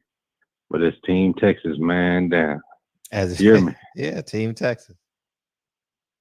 Always, man. What you think though? I got Earl. That's what I'm saying. Mm-hmm. It's gonna be a fun fight to be at. What I'm saying. It's gonna be a fun fight to be. It's gonna be a fun fight to be at, man. I'm excited to be there. I'll be there. I will definitely be there. Realistically, when you think that's gonna happen? When hell freezes over. I just hope I'm still here. Yeah, most definitely. It's gonna happen. By this time next year, we'll have it. 2022. Yeah, by this time next year, they have to, because Earl said he can't hold on much longer. He said he got 2 to 3 fights. He already did 1, so he got 2 left, maybe 1 more year. You know, I don't know how his diet is right now. I haven't seen physically what he looks like, so hopefully he's holding on. Hopefully he's holding on and still running, and you know, I mean, doing some weight training, and you know, he got a big property. He got a big frame, huh? Oh yeah. I was talking about the workouts, but yeah, he got a big frame for sure.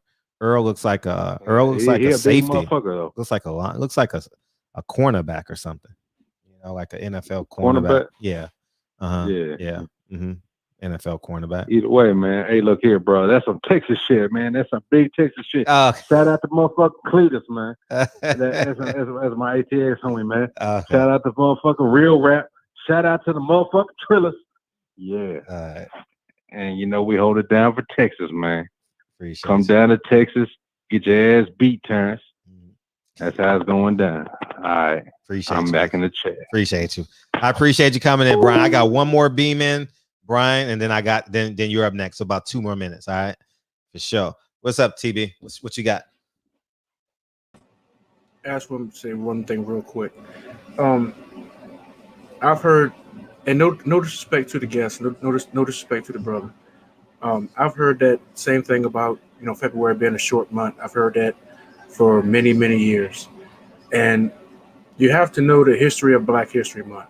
You know what I'm saying? It was initiated by Carter G. Woodson, a brother.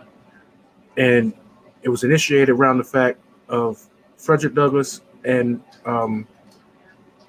Abraham Lincoln, both being born in February. So it's not the fact about it being the shortest month. It's got nothing to do with us being, you know what I'm saying, Black folk. It was just surrounded around 2 individuals who worked together for the emancipation of Black people. And their birthdays just happened to be in February. And so it has nothing to do with that.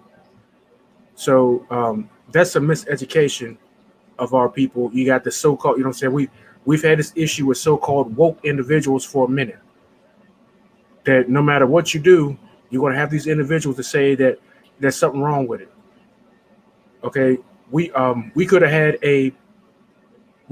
picked the month with the solstice in it that has the longest day of the year, and somebody would have had an issue with it. It's true that Black History is every day of the year, but because Black History Month is in February, it has nothing to do with us being Black folk. The man who initiated Black History Month was a brother. And it has to do with the birth date of the 2 men who are responsible for the Emancipation Proclamation. So when you say that stuff, you know, it just means, notice, and no disrespect to the brother, the guest. It's just when other people forget you, Real Rap, and your tomatoes. It just means that you're not doing the research. Learn for yourself. It's like going to church. The pastor can say anything over the pulpit, but if you didn't read the Bible for yourself, he can sell you a pipe dream. So that's all I'm saying. That's all I got, man. Appreciate you. Thanks, TV, aka Pastor Pauls. Appreciate you, Mike. All right, 1. Brian Norman Jr., man. What's up, man? What's up, man? Pleasure to meet you, man. Pleasure to meet you, man. Thank you for having me on here. Oh, thanks, King. I appreciate you. Tay Jones for setting this up, man. So, man, you the man of the week, man. Yo, who's that? Your uncle? Who's that? Your uncle on Instagram, the one that drives the trucks? No, that's my daddy. Oh, that's my daddy. Oh, that's your man. That's your biggest fan. That's your biggest all day. Yeah. In the world. He was like we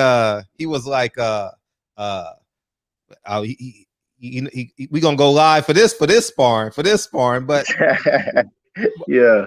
Let's take. Oh no, you sparred tape. Let's all the way back. Let's bring people to breast on the history of y'all. All right, so a long, very long time ago, I was 16 years old. I think he just won the championship versus Jose Pedraza, and he came in for some work. Same thing with Tay Jones. Matter of fact, Tay Jones, helped us out with this one too. He told us about us. I mean, he told him about us and everything like that. So he finally said, "You better come in and get some work." So he came in that day. I think we did only 7 rounds, and I beat him up that time too. It wasn't nothing for the most. It wasn't no whooping. Like it was just me beating him up for the most part. It wasn't no crazy stuff. It was just me just beating him up for the whole time. He just wasn't doing nothing. So on that one, I mean, I beat him, but I really wasn't no showing anything crazy. But at the same time, I was 16 and I'm still an amateur. So I guess you can't say that's crazy. And he a champion too. So then we were trying to spar him for the longest. After that, he finally came Monday. How many rounds y'all do the first time? Oh, the first time we only did about like 7. That's it. Okay. Yeah. Oh, let me also add this at the end of the 7th round. Even back then, he was talking crazy. The dude disrespectful. I ain't gonna lie to you, but he was talking crazy that time too. So the 7th round, my daddy said, "Do me a favor." He was talking junk to my daddy. He said, "Do me a favor, hurt me by hurting my son." So he said, "All right." So he tried to knock me out. The round started. He got me in the corner. I backed up in the corner, and he was trying to go crazy. He was trying to wild out, but I ain't no punk. So we was going back and forth. We was going back and forth about like 30 seconds, if that. I'm gonna say about 20 seconds. I had hurt him, and he held me for the rest of the round. 2.5 minutes. He held me for the rest of the round. For 2.5 minutes, he held you. Yes. Listen. Not only did he held me. The whole time he was still talking crazy. He was still talking junk the whole time. So I mean, it was good work. It taught me a lot. It got my confidence up at 16 years old. So now, later on down the line, we going. He's supposed to come through plenty of times, but it never happened. So now Monday, he finally came again. Talk about Tank Davis, right? People in the chat. I just want sparring Tank Davis. It's very public online, dog. If y'all don't know the stories, man, this is some good stuff right here, man. I appreciate you coming in, yeah, man. Yeah. So Monday he finally came in. Mustafa had helped us out. He had set it up. Javante posted a story saying, "Can he get some work?" He asked Mustafa to help him out get some work. Mustafa hit us up. Of course, we down. We don't care about who we sparring. So we came in. That time we did I think we did 5 rounds. Monday. And then we cut the bell off. We did 5 rounds and we cut the bell off. So in those 5 rounds, we was going at it then too. I ain't gonna lie to you. He a lot tougher than he was when I was 16. But still, I gave him that work. Even still, he came in tougher and everything. But once again, I'm older and I'm tougher too. So I came in hard too. He was still talking reckless even at the beginning. Before we even got in, he was talking crazy. So now we in Georgia too. I got the whole Georgia on my back. I'm not finna let my city down. So we're just going at it. And then of course, when we go at it, I always win because I just got more. No disrespect to anybody, but it's just what it is. I just got more. I had more fight in me. So he'll throw his little spurts. He got 10 to 15 seconds with him going at it. And then he'll die down. And that's when I pick it right back up for the rest of the round. I'm going crazy. So now we finally cut the bell off. We went 20 minutes straight. I guess he thought he the one who said cut the bell off. I guess he thought that was gonna scare me or something. But I'm B. I ain't scared of nothing. I ain't no punk. I'm in shape for everything. We can get this work. So he cut the bell off and we were just going for the longest. And then that one was real good. And at the end, he just started laying on me a lot. So we just stopped it because that was pointless. We wasn't getting no work no more. He was dead. So we just got out the ring. We cool. So now I guess he thought that sparring session was a fluke and I had a good day or something. So he had set it up for yesterday, which was Wednesday, and he said, "No, this time we ain't set no rounds, we ain't do nothing. We just go. We just went. On this one, we ended up doing probably about 20 rounds, maybe more than that." What? With normal one, well, obviously in sparring you get more than one. With 1 minute breaks? Yeah, we was gonna do 30 seconds, but Mustafa gave it a minute. He said do 3 minute rounds, 1 minute break. I would have been good with 30 seconds, but he said 3-minute rounds, 1-minute break. So we ended up doing 20 rounds. Are you serious? Yes, you can ask Tay, ask anybody that was in Hey, time the fuck out. Y'all niggas did 20 rounds, dog. Shout out. I mean, shout out to both y'all niggas, dog. Oh, yeah. Look. Both y'all niggas. Wow. Look, I'll say this right now. I don't like Tank because he's very disrespectful. I will say that right now. But I will also say this. That boy got hard, he tough, and he deserved to be a champion. I'm not going to lie to you. I don't like Tank. I have no reason to say none of this stuff. That boy good, though. I'm not going to lie to you. He good. But so out of those 20 or more rounds we did, he won 2 rounds. You can fight for 3. You can fight for 3. I know for a fact he won 2 rounds. You can fight for 3. And I can tell you the rounds he won. He won the 4th round and he won the last round. I'm not gonna lie to you. He won the 4th and the last. Now, somewhere between you can fight for that he won the 3rd round. But besides that, I was beating him up the whole fight. He wouldn't do nothing. He was beating his ass. Yes. So like what it was, like the first time we sparred, I guess I didn't have to time it down or something like that. I guess I don't know, but when he started throwing his punches, I didn't have to time it down. I ain't gonna lie, the boy fast. I had to time it down, and this time, every time he tried to throw a punch, like he tried to have a little spurts. Like I said last time, have a little 15-second spurts where he just going crazy. This time, as soon as he started the first 2 punches, I'm on him. I'm countering him. I countered him quick, so he wasn't able to get nothing off for real. Not one thing. Damn. Any knockdowns, anything like that? Nah.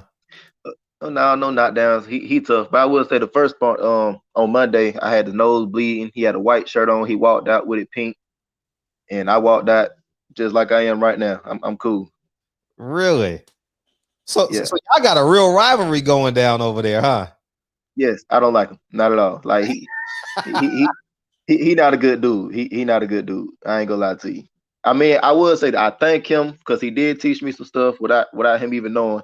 Like he was doing some stuff on me, and I used it right back on him. Like what? Like what? It was like not like real quick things. They're like different combinations. They're like moving your head, like fainting a different way, then coming a different way, stuff like that. And then once I got his timing down, I killed him. Like I had got the timing down quick. So after that, he couldn't do nothing. How was his uppercut? Yeah. How was his uppercut? Because he knocked out Leo with an uppercut. I didn't feel it. No, just like for real. I didn't feel it for real. Like to me, the whole sparring, like even the first day and even back when I was a little kid, to me he don't hit hard. Really? To me he just plays punches well. That's what I think. That's all it is. Wow. Like to me, it's really nothing. To me, it's all in their head. Is the fact that they know he knocking other people out, and he might hit me with that same punch. So it's all in their head. They prepare for it to get hit and stuff like that. So that's all it is. How was y'all weight? Are y'all up in weight, or you got a fight coming up, or? I heard I'm at like 155 right now, cause I'm fighting at 147, but really I'm a 140 pounder. But I heard he walking around at like 160 right now.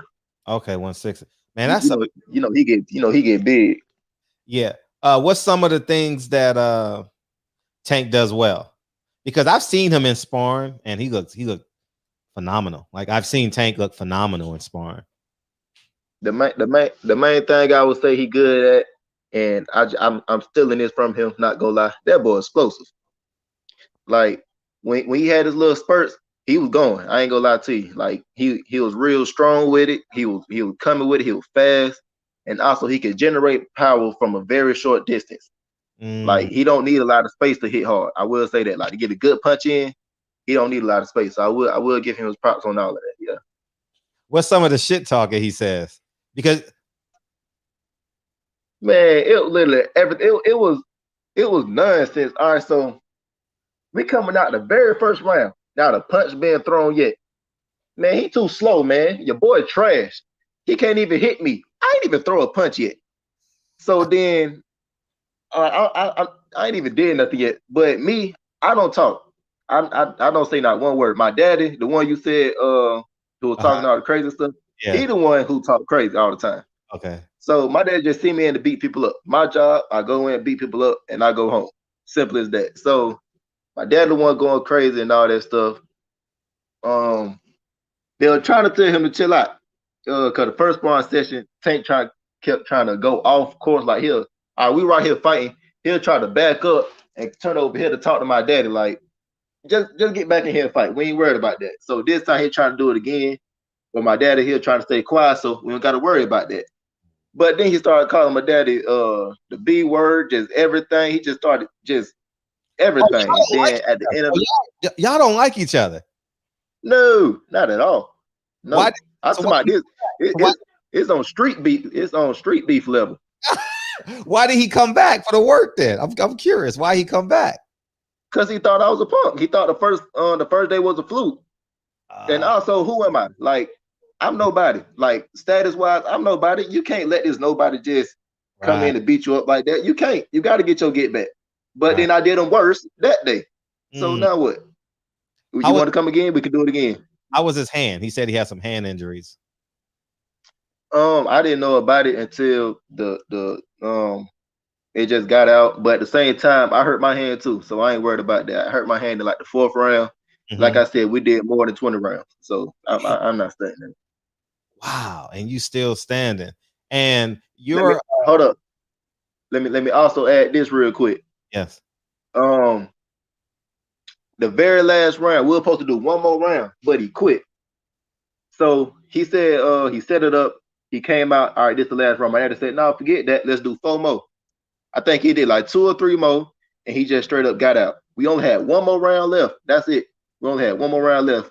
But he just quit and got out, and then he started talking crazy again, talking about I got money, I do what I want. This my gym.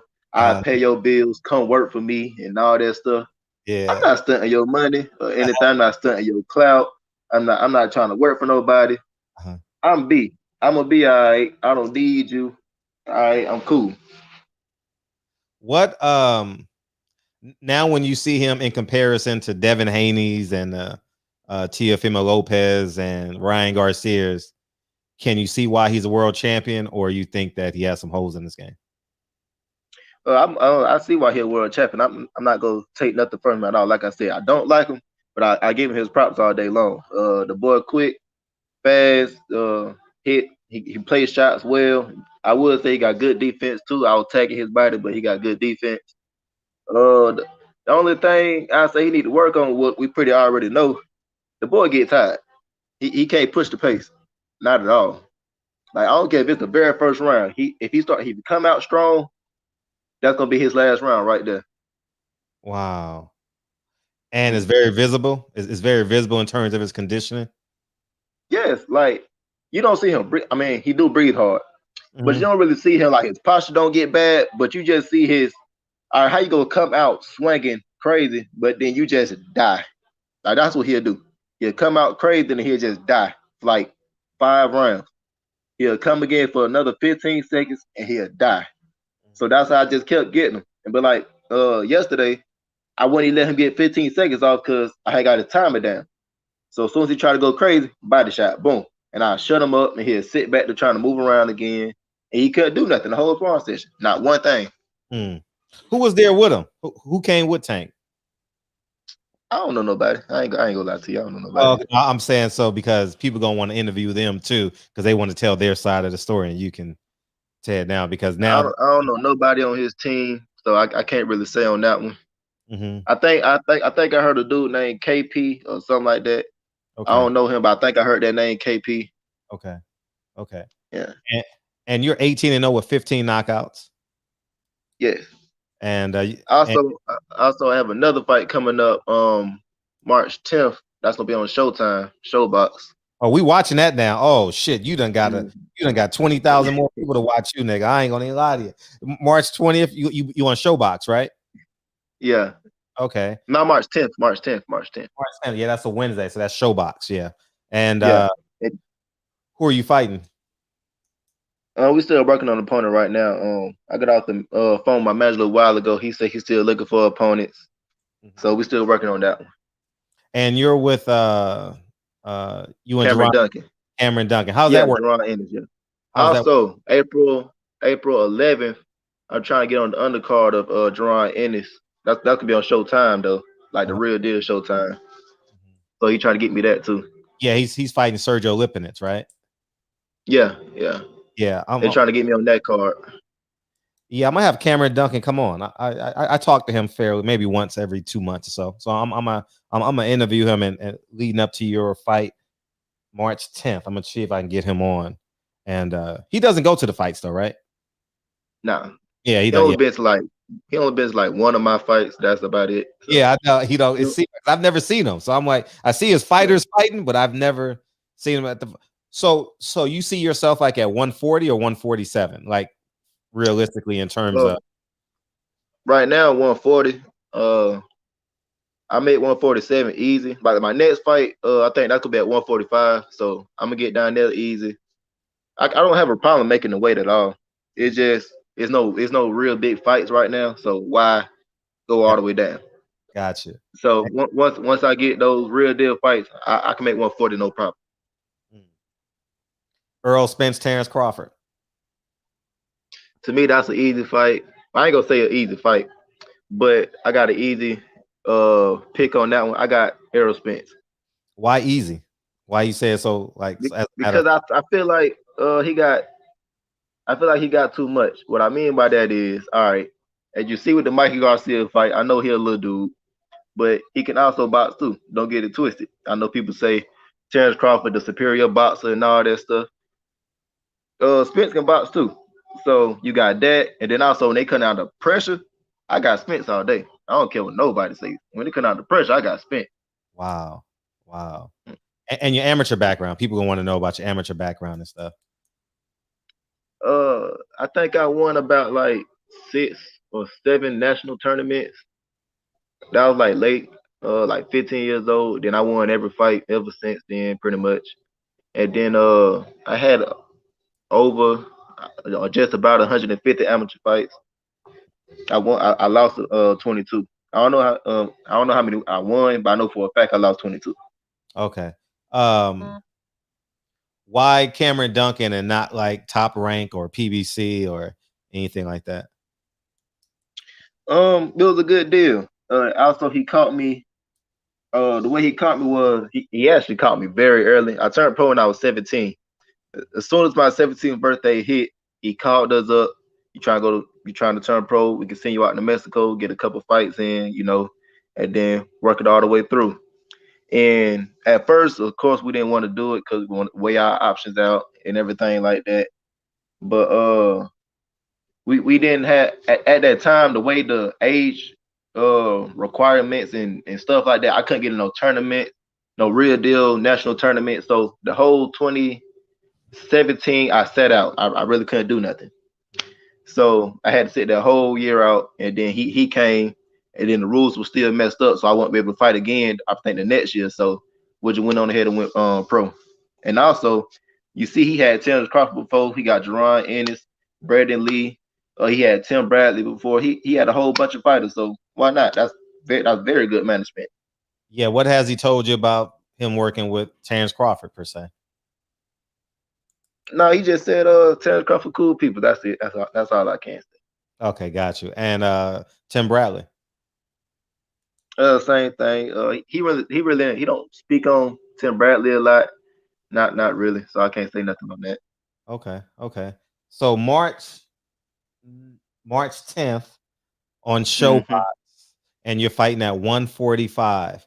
Who's some of the fighters that you pattern yourself, or if it's because many people have yet to see you fight? Who would you say you're a mixture of, or you fight similar to?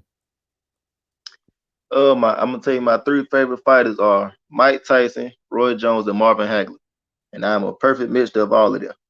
You can also throw Evander Holyfield. He ain't one of my favorite fighters, but you can also throw him in there because I be watching Evander Holyfield, and I fight like him a little bit too. Like I don't care about going to war. If you want to go to war, we can do that.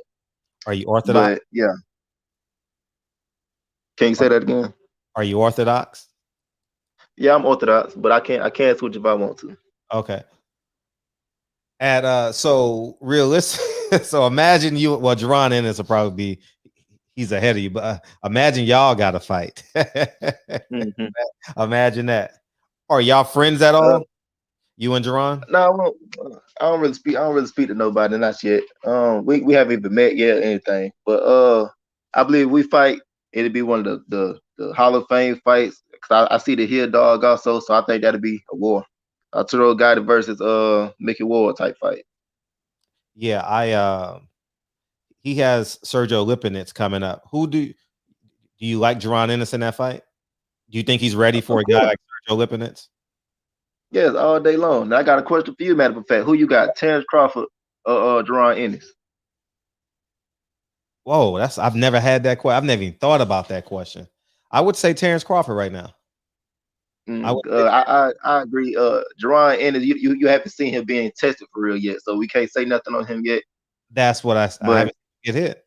And Terrence Crawford. Later on down the line, we will see, and I hope Jerron Ennis do get that fight. Yeah, we'll see. We'll see. He's a long way away from that fight. You know what I mean? He got to get past Sergio Lipinets. Is not going down easy, man. Sergio Lipinets is a bad boy, and I've never even thought about. Like people joke around and say it, but I've never realistically even considered that fight. So look, they both switch hitters too. Don't forget that they both like to switch. Mm-hmm. Who's the best 135 guy now? Now that you sparred Tank, have you sparred anyone else of note? Nah. Only other person I sparred that's of note. He bigger. That's Charles Conwell. That's about it. Yeah. He a 54 guy, right? Yeah, he 154. Yeah, 54. I don't like him. They talk crazy too. Oh man, I love your enthusiasm, man. You 21 now, right? Nah, I just turned 20. 20, yeah. I love your enthusiasm, man. And now you're gonna have to come back after your fight, or come back. Well, you cutting weight that weight. So after you win on March 10th, we got to come celebrate your win. You're gonna be 19-0 with 16 knockouts. Yeah, you got to come back in here. And we got to celebrate your win and move forward so we can keep your name constantly moving, because you about to go viral tomorrow. So you about to be I'm serious. You'll go viral tomorrow. And you're going to be so people can know who the hell you are, but who's the best 135 guy? Now that you sparred Tank. Now that I sparred Tank, to me that only helped it out a little bit. Because once again, I pushed Tank, and if you would have seen it, I could have did even more. Like the very first day, it was a couch in the gym. He was laid out on the couch. I'm walking around talking to people like it's another day. I'm breathing normal. So after I see that, he don't got championship standing, or maybe it's because he wasn't in fight camp. I'm hoping that's what it was. But to me, I got Teofimo first. I actually like him. I ain't gonna lie. I want to fight him one day, but I like him. I got T.O. first. Then I'm gonna go with Devin Haney, Tank, and then Ryan Garcia. Wow, I don't think Ryan Garcia messing with none of them. I ain't gonna lie. So he got way better. But I don't see him messing with none of the other three. I don't see it. So you think Devin and T.O. are better than Tank? Yes, but I think Devin and Tank is real close. I can't like that one was a hard decision. Got you. But that's what I gotta say. Yeah. Okay, now Gary Russell versus Tank Davis.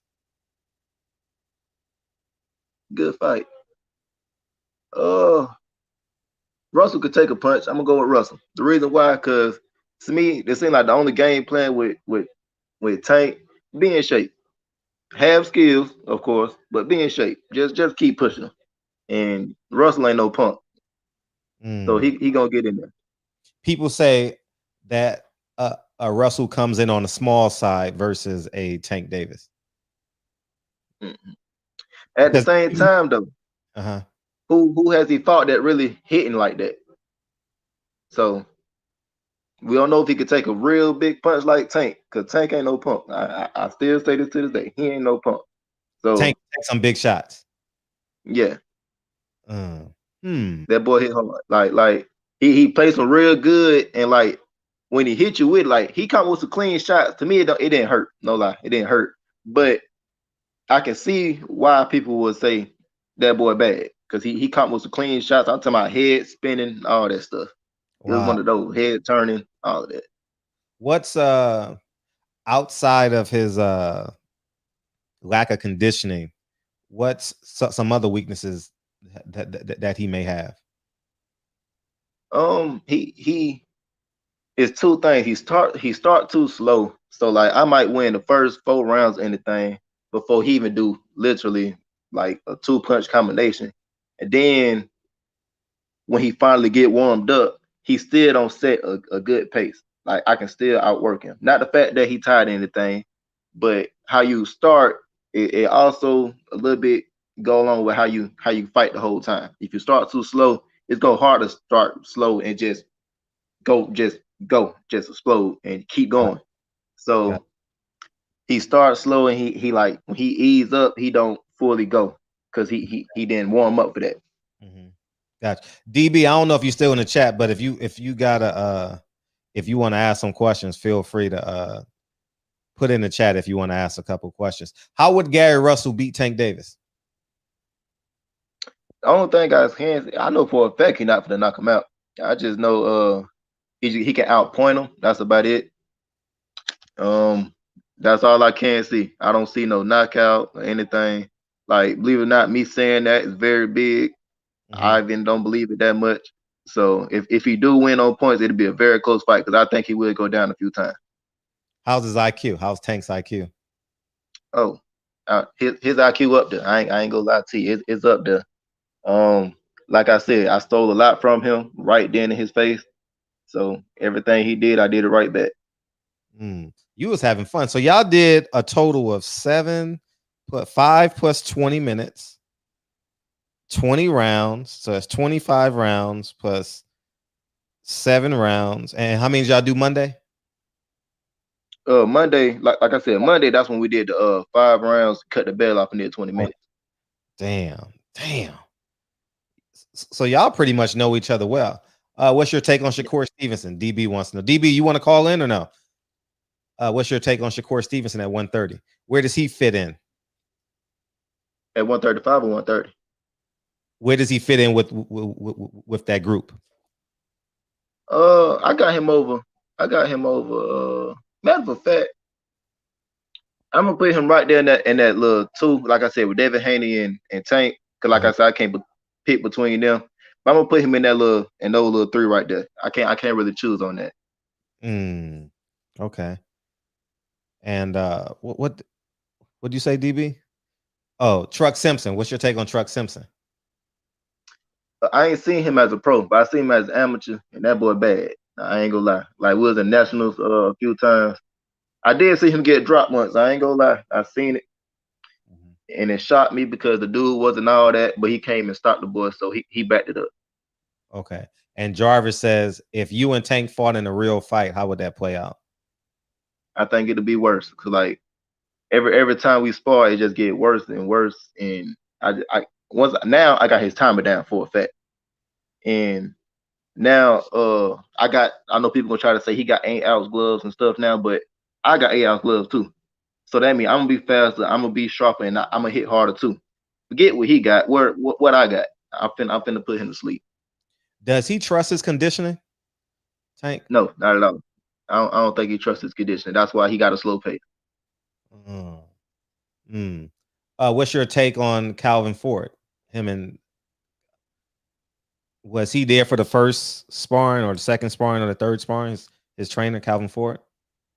Oh no, Calvin, what? I don't even think he had a coach there. Okay. Like he just showed up. He had his team with him, but I ain't see no coach or anything like that. Okay. And you know who Lolo Harris is? Who? Lolo Harris. Do you know who that is? No, I don't know who that is. He just turned pro. He's doing the Mexican. Because he's underage, so he's fighting in Mexico. Right now. He's 4-0 with 3 knockouts. So March 10th, what can we expect, man? It's gonna be another show. That's what I'm known for. I'm known for putting on shows. Here go another one. March 10th, I will get this knockout. I have to keep it going. I gotta get that knockout percentage up. I let 3 people slide. I can't let that go no more. Who'd you fight last, by the way? My last fight, I forgot his name. I ain't gonna lie to you. It was a southpaw. That was the first round knockout. Man, we looking forward to seeing you March 10th. We're gonna be, at matter of fact, we're gonna do a review. I'm writing this down. We're gonna review your fight in the barbershop that night. Mm-hmm. I'm writing it down right now. And March 10th is a free night for me too. So we're gonna be watching it, and we're gonna be tuned. I think that's all the questions in the chat. I think, yeah. So Tank Hand is not injured that bad. You don't think? I don't think so. I mean, he was still throwing it. He cool. Okay, I got one more question for you. I don't see a TB. Okay, what are some realistic fights for you? You feel that will propel you to the rankings at 140 or 147? 140. I'm gonna go with 140 first. 140. The fights that I really want is Regis Prograis. Of course, all the top fighters. Regis Prograis, Josh Taylor, and what's the other boy? Jose Ramirez. Wow. Yeah, those 3 I want, and then eventually when I go up to 147. First, let me say this: I want to go undisputed at 140. I want to get all of them. Mm-hmm. And then also Tio up at that time 140. I want that fight too. I don't care if he got a belt or not. Mm-hmm. It's Tio. I want that fight. He beat Lomachenko, and I like that. And now I got to beat him.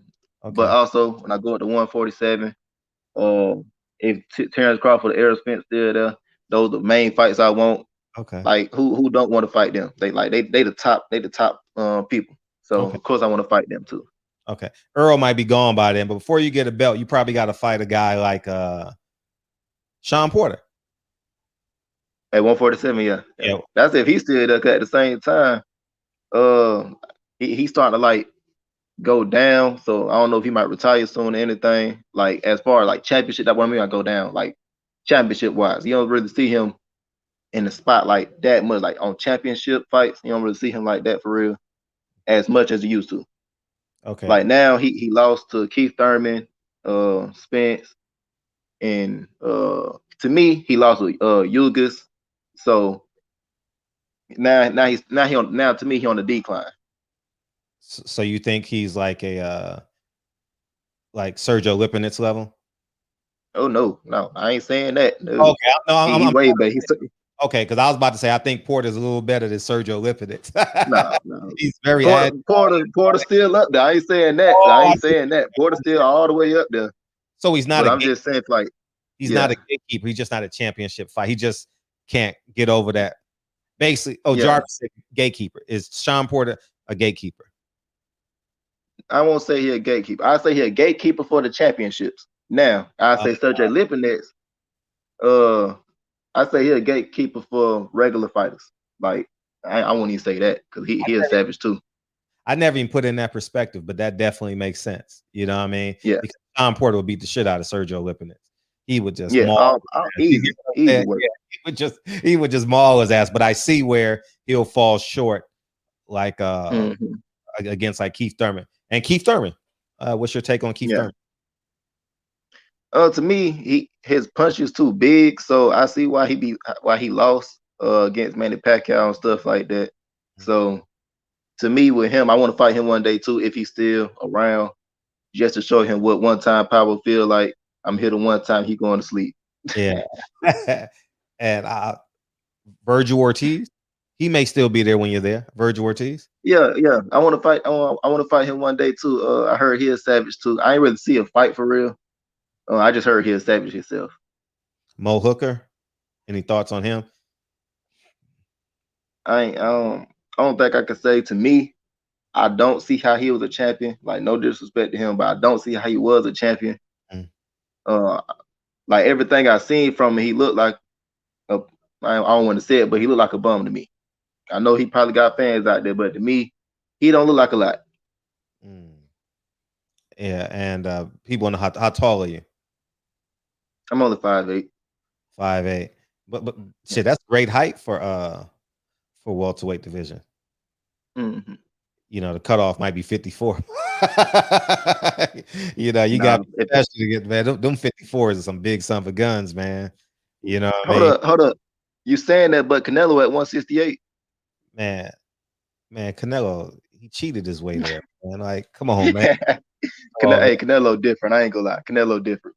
He didn't get there. He didn't get there how you gonna get there. I'll tell you that much. Yeah. You know what I mean? Going up and down in weights and not losing power. You know what I mean?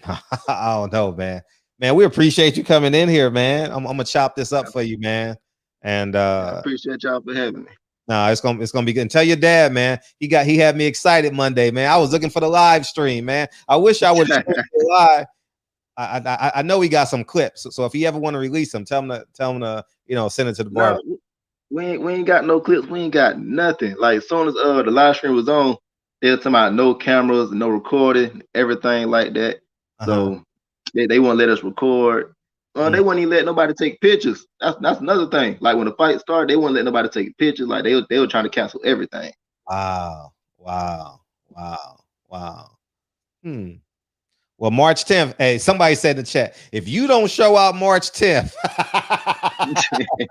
Hey, put all the pressure on me, please. I am good under pressure. Put all the pressure on me. I love that. And I appreciate Tay Jones for setting this up, man. I appreciate you staying up a little bit later than normal. You know what I mean? And man, thank you. And feel free to make this your home, man. You 18-0 with 15 knockouts. Me and Cameron, you know, we got a cool relationship. I call him from time to time. He helps me out with some information and stuff. And I do the same for him. So anytime you need, you know, like if you want to come in anytime fight week at the spur of the moment, just hit me up, get my contacts from Tay Jones. I'll be glad to help for sure. You know what I mean? All right, thank you. Brian Norman, man. 18-0, 15 knockouts, man. 19-0, 16 knockouts, March 10th, man. Coming soon. Barbershop, man. All the pressure at the barbershop. Appreciate it. All right, thank you. All right, thank you, brother.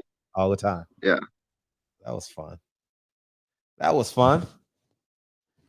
fun, man. We got exclusives, man. We got exclusives, man. So that's all we do in the barbershop. Appreciate you, Tay Jones. And yeah, man. Yeah. So he about to be the talk of the town tomorrow. I was writing down his quotes, you know what I mean? So I ain't got to keep on listening to it because I'll be trying to find a perfect quote and shit. You know what I mean? So yeah, if you don't show how your boy ass is grass. Oh man. Damn, it's 11:26. This has to be the fastest show in the history of the barbershop. I haven't even taken that one. I took one call tonight. Damn. And today is Friday. Today is our Friday. Whew. We got time. Man, listen, I gotta hear from y'all, man. I love y'all too much, man. I love y'all too much, man. Call in, man. Call in. We gotta debrief. We gotta do something. Yeah, man. We watching this fight. Oh, for sure. We watching this fight, and I wrote it down. Brian Norman. Let me finish writing his name. Yeah. Gotcha. What's up, TB? Yo, what it do, Fred? Hey, I'm good. Man. That was two great interviews, man. It was fun, right? It's so spontaneous, man. You know, I'm glad he popped in. For sure. Yeah, man. He a good fighter, bro. I seen him fight a couple times. Oh, have you? He could definitely fight. Okay. Yeah, Tay Jones was talking. Yeah, that's Tay Jones' sparring partner, man. Yeah, they be bumping in the gym. So yeah, man. He said he bad.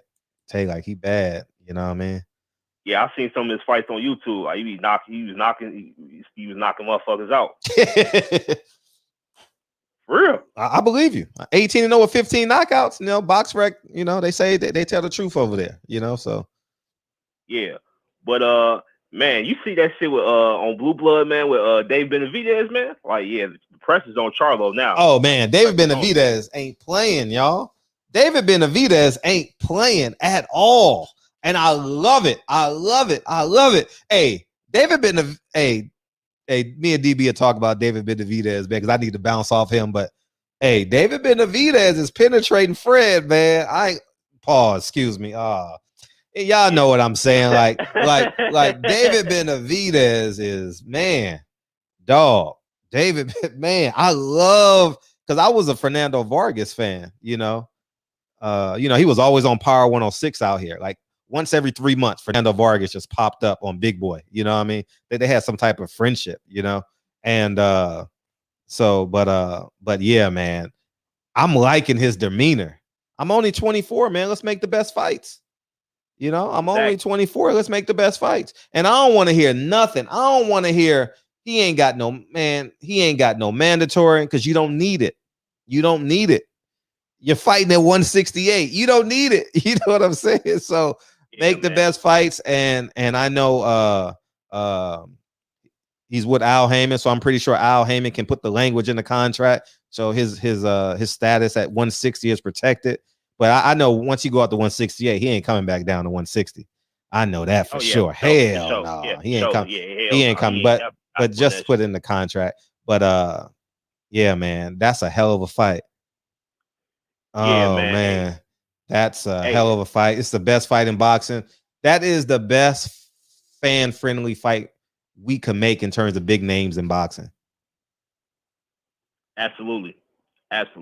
Man, honestly, bro, I just want to see that fight, bro. Like that's pure violence, bro. And you know, like Benavidez, like he ain't ducking nobody. Like he got no problem getting his way right back to the top and beating anybody who's in his way.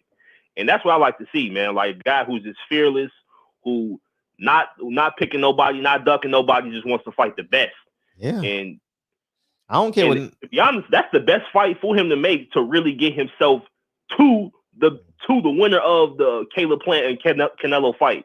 Like there's gonna be nowhere to run for the winner of that fight and the winner of the in the Benavidez fight, in the Benavidez Charlo fight. Man, that literally leads them right to the winner of that fight. All 4 belts. I couldn't agree with you more. Man, we got to make this. Man, I'm just going, it ain't no excuse you can come up with me on the Charlo side. And it's no excuse you can come up with me on the Benavidez side. We just got to get the March 13th. We got to get the March 13th safely. No COVID testing, no positive, no none of that shit. And that everyone gets out safe. And if Charlo don't have a fight lined up by March 13th, I can't see why this fight can't happen. I don't see no way, no how. And people going to say Charlo's going to move up to 168. They'll fix that in the contract. They'll compensate him for coming up. So he's going to be happy. You know, Jamal Charlo lives a great life. Him and Al Heyman looks like they get along great.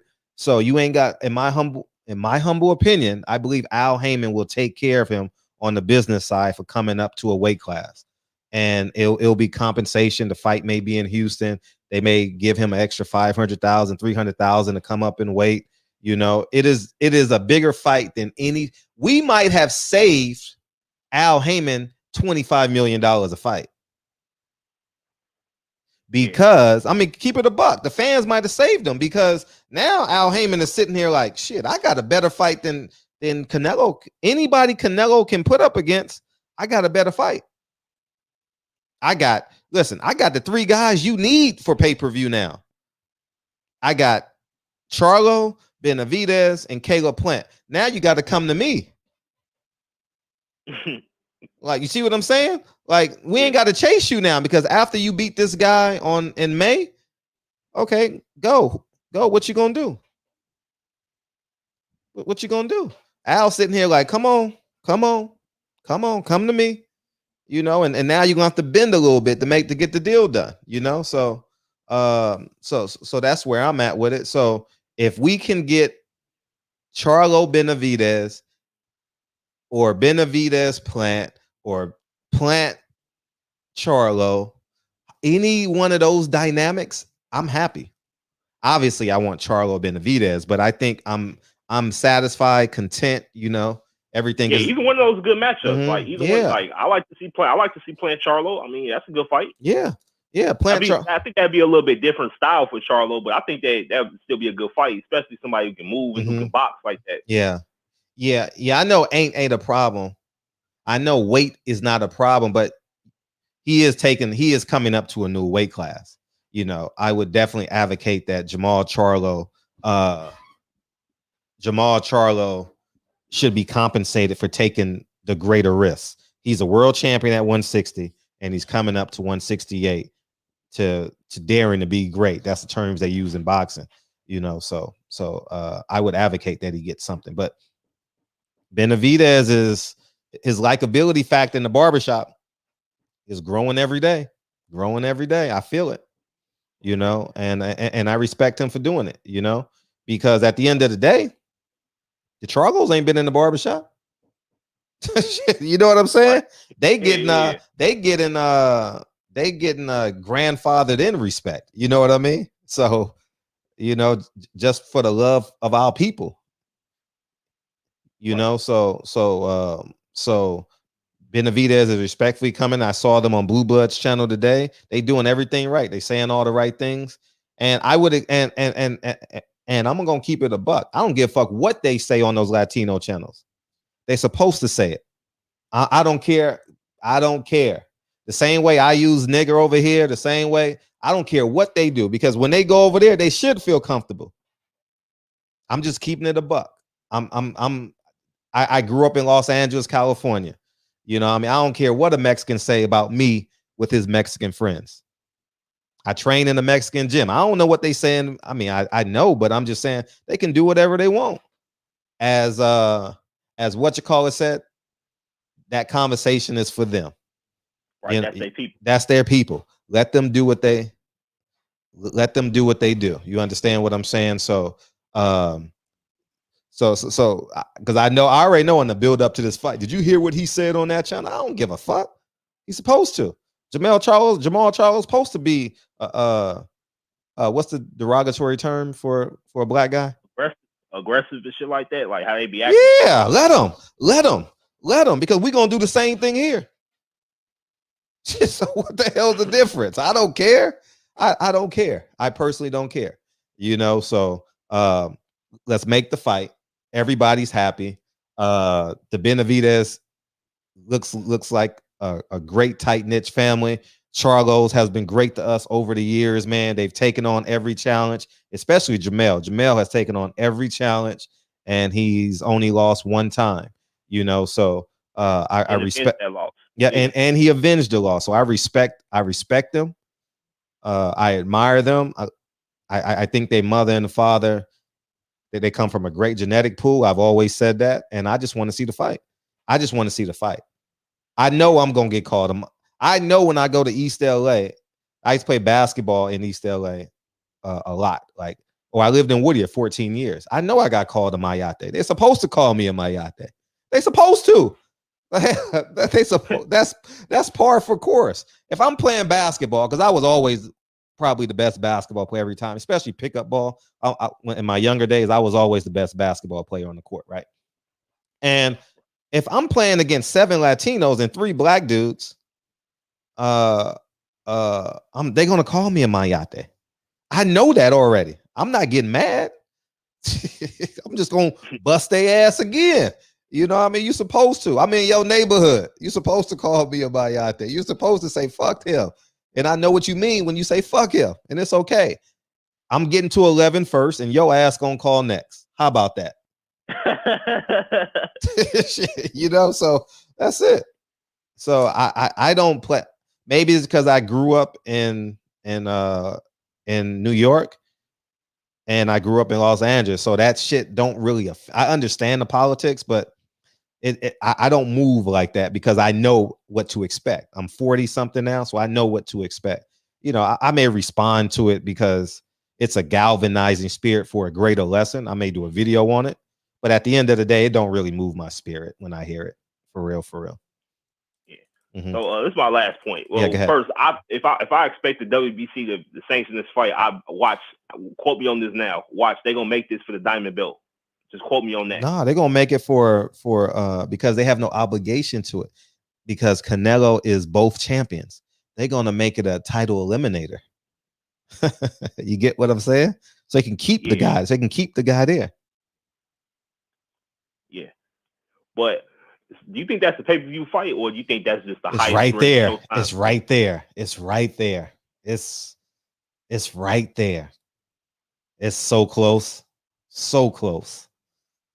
It's so close, but I would lean on give this fight for free, get 4 million people in the box, promote who you need to promote, the next guy up, and make it a big ass event. You got the mariachi singers, you got all that. Make it a big ass event.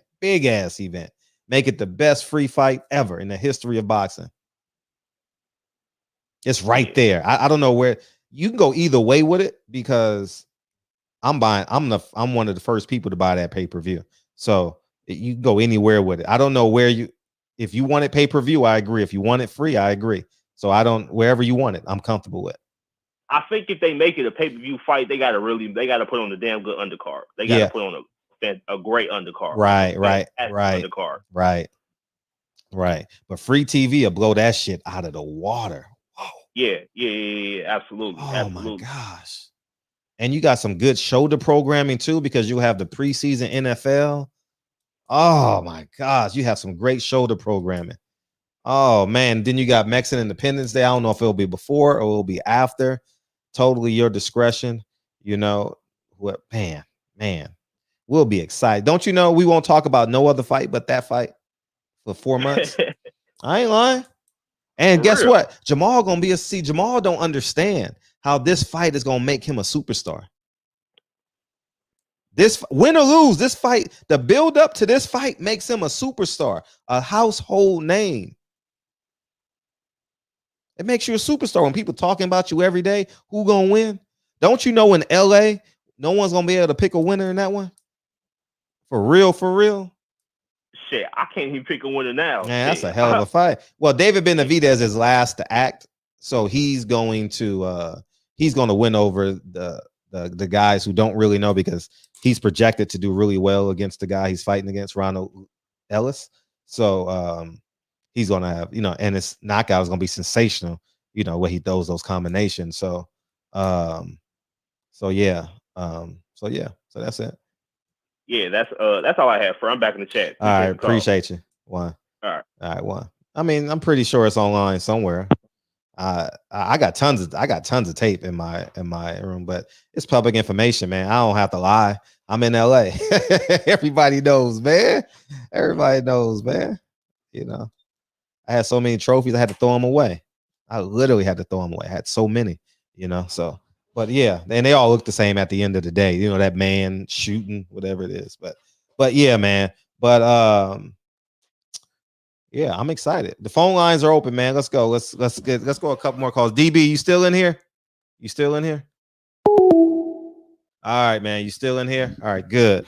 All right, 3, 4. I just missed your call. But yeah.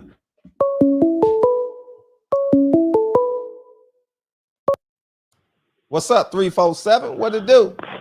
Fred, what's good, man? What's good? What you got, man? Hear me out here. Yes. Pay-per-view Benavidez versus Charlo. Co-main event, his brother versus Hurd. Why can't they highlight the 54 weight class from the PBC on the pay-per-view with Benavidez and Charlo headlining? Who wouldn't pay for that? Say it again. Who'd you say? Jared Hurd and Jamel Charlo. Yeah, because on the undercard. I like it. And let's get Lubin and J Rock. I like it. Let's solidify that 54 division. Oh, give Lara a fight. That's a win. And who's not going to pay for that? That's a win. I don't know if Showtime can afford those salaries, but that's a win. That's a win. That's a win. I like it. And you throw those 122 guys on it because they're more affordable, And they're great fights, man. Yeah. There's great fights at 22. I mean, or any one of those fights at 54 on that undercard, or make that the co-feature. Mm-hmm. I mean, I think the fans win, man. I think they win. I mean, listen, we always talk about we won't pay for something that's not worth the money.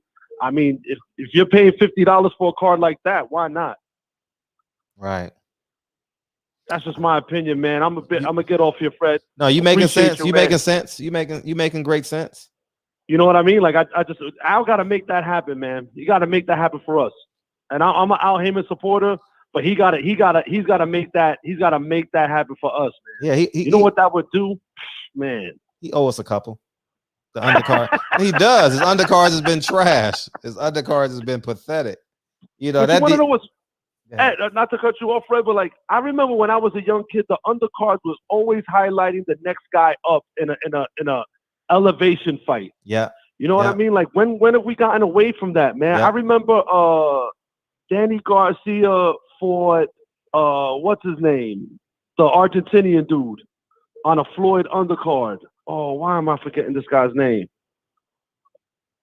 Oh, what the fuck is his name? Maidana? He got he got beat up by Sergio Martinez. Not Sergio. He's a 140 pounder. Oh, why is it Matisse? Oh, Lucas Matisse. Yeah, La Machina. Yeah. That Golden Boy run. They had. Danny Garcia, La Machina. I appreciate it. Yeah, man. Like that. Like why can't we? Did you just make a drug deal? Nah. I'm a concierge. I gotta handle a little envelope, man. Oh, okay, I'm legit. My funds is legit. All right. Because you was like, I appreciate it. Like, nigga, all right. I felt like you they just gave you some cash. That's what it looked. That's what it sounded like. Yeah, well, hold it up to the light. Oh, we looking all right, man. You know what I mean? But I just think that we can do that, man, for the fans, especially during the pandemic. I know people will come up with that money. We about to get that 1,400 stimulus, so might as well spend it and make a fight party, make it happen, man. Right. That's my call, friend, man. I appreciate you. All the time. All right, champ. Later. All right, peace. Yeah, man. DB, call me now, DB. Let's get out of here. Call me now, DB. Yeah, that would be a great main event. You know what I mean? That shit would be electric. Yeah, man. Who else we got? Yeah, man. So where we at? What's up, Tino? DB, call me now, DB. Call me now, butter. What's up, man? Man, no excuses. We got to see these fights. Right. Real raps that hit my line. Look, I don't give a fuck what too late Charlo now. DB here now. Shit. Look, no, I just saw. I'm sorry. Go ahead. I don't care what David got going on. David is on the line. Yeah, and he pressing the line. Yeah, he pressing it. Oh, he pressing it. And not only is he pressing the line, but I think you said this earlier. He's coming into so-called enemy territory. Yeah, right. Yeah, this Charlo territory. To be honest, right?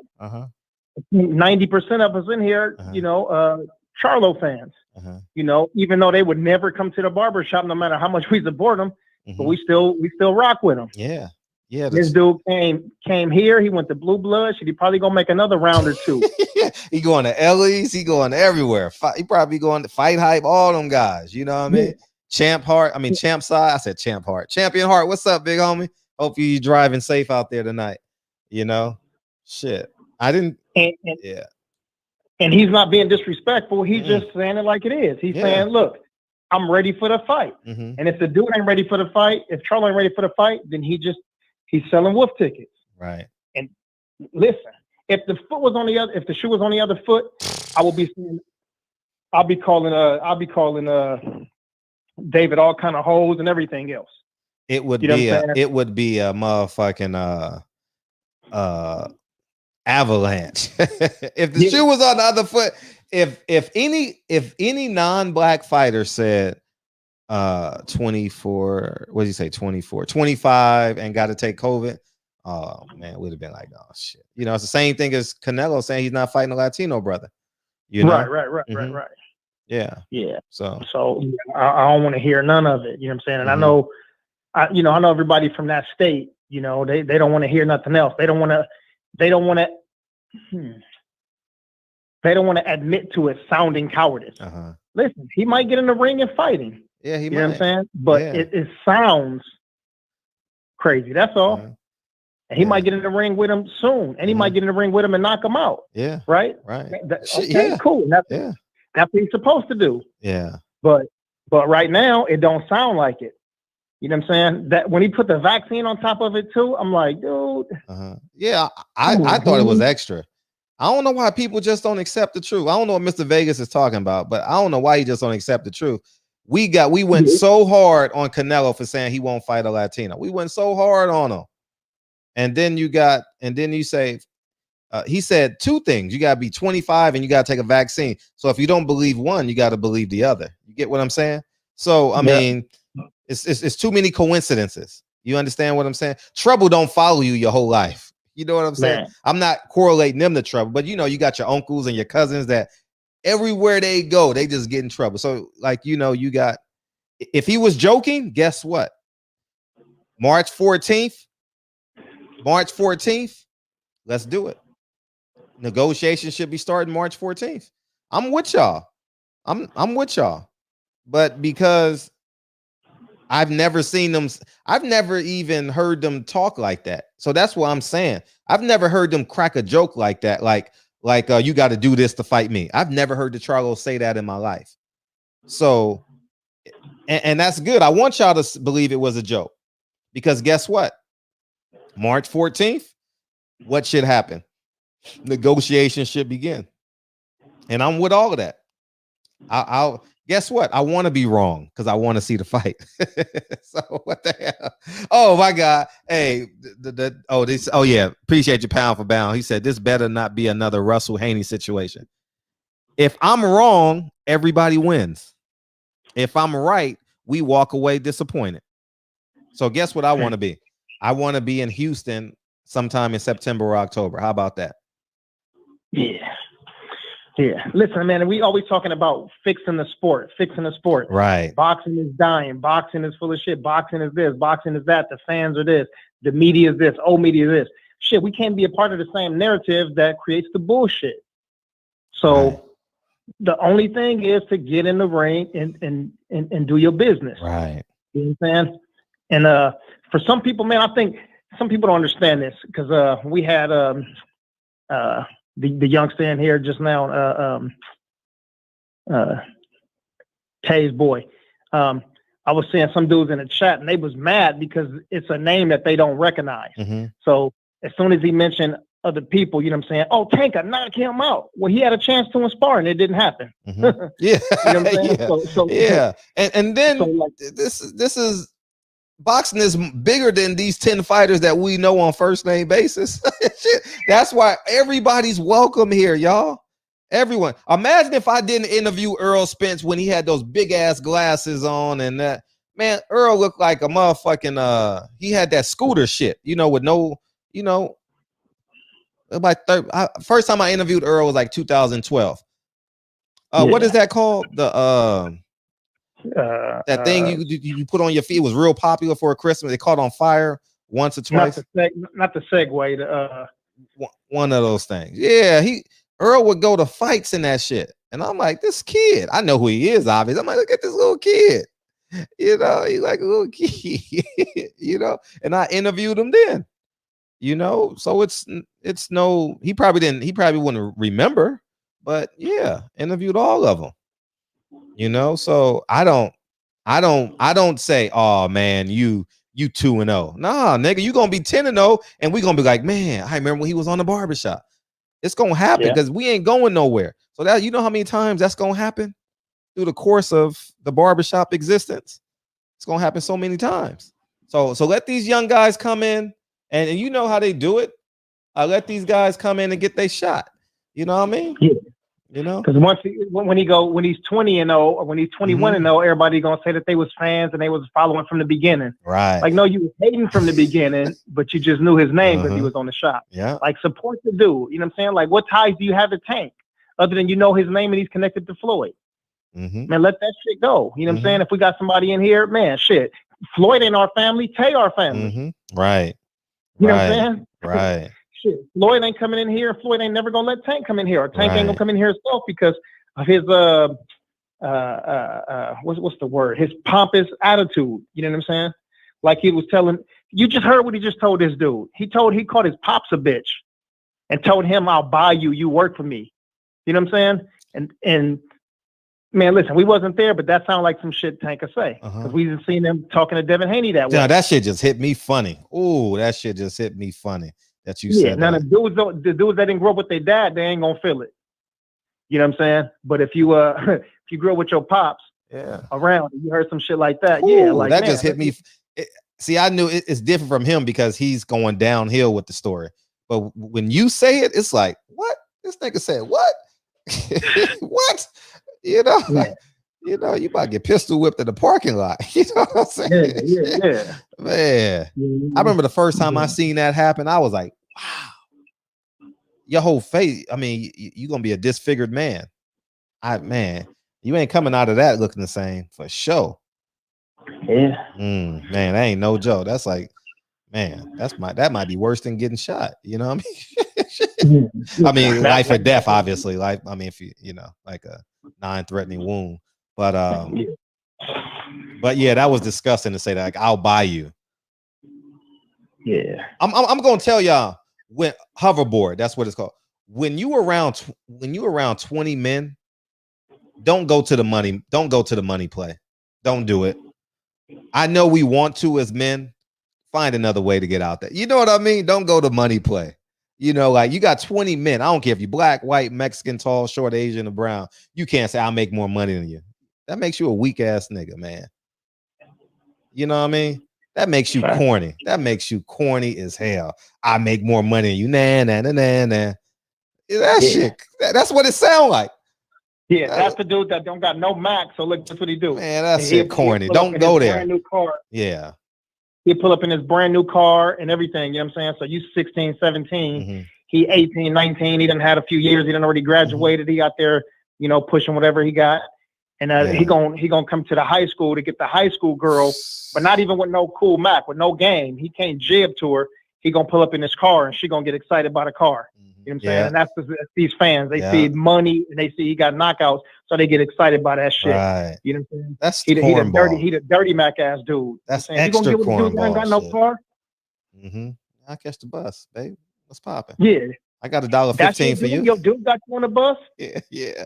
You know yeah, that that's the shit type corny. Of dude he is. I'll never go the money route. I mean, I got too much respect for like humanity to do that, because you know, man, you don't know. Like, I'll always equate this to, here's how I see life, right? Because I run a lot, right? I run a lot, and I don't know where people are on their run. And some people say, Fred, why you running slow? Fred, why you running fast? You don't know where someone started, where they're at in their run, or where they're going. Or if they running tomorrow, if they ran yesterday, if they got cancer. Like, you don't know what people were, what they imagine. A nigga that says he ain't have nothing last year. Now the nigga got a house and a car. Nigga, he balling. You talk what? He has 100% improved his life. Man, you got to put some respect on niggas, man. Don't go to money play, man. I'm just don't do it just from a man, because you'll never, those 19 men, because you're the 20th man. Those 19 men will never look at you the same ever in your life. They may be cool with you, but even your homies gonna look like, man, that was some sucker shit, man. They ain't gonna tell you because you paying for dinner, so they ain't gonna talk bad about you, you know. So, but don't go the money route. Don't go challenge a nigga as a man. You know what I mean? Don't. You may, you know what I mean? Just do it for real. So yeah. Big Bank Take Little Bank was a teenage flex. Facts. Yeah. Facts. That's a fact, man. But I'm glad Tank brought him in, man. And Tank, I'm talking about my brother Tank in here. Tay, glad Tay brought him in here, man, and gave us a little shot at it. And you know, another thing I was thinking about too, as I was reading the comments when he was on and he was talking, you know, and basketball is a team sport.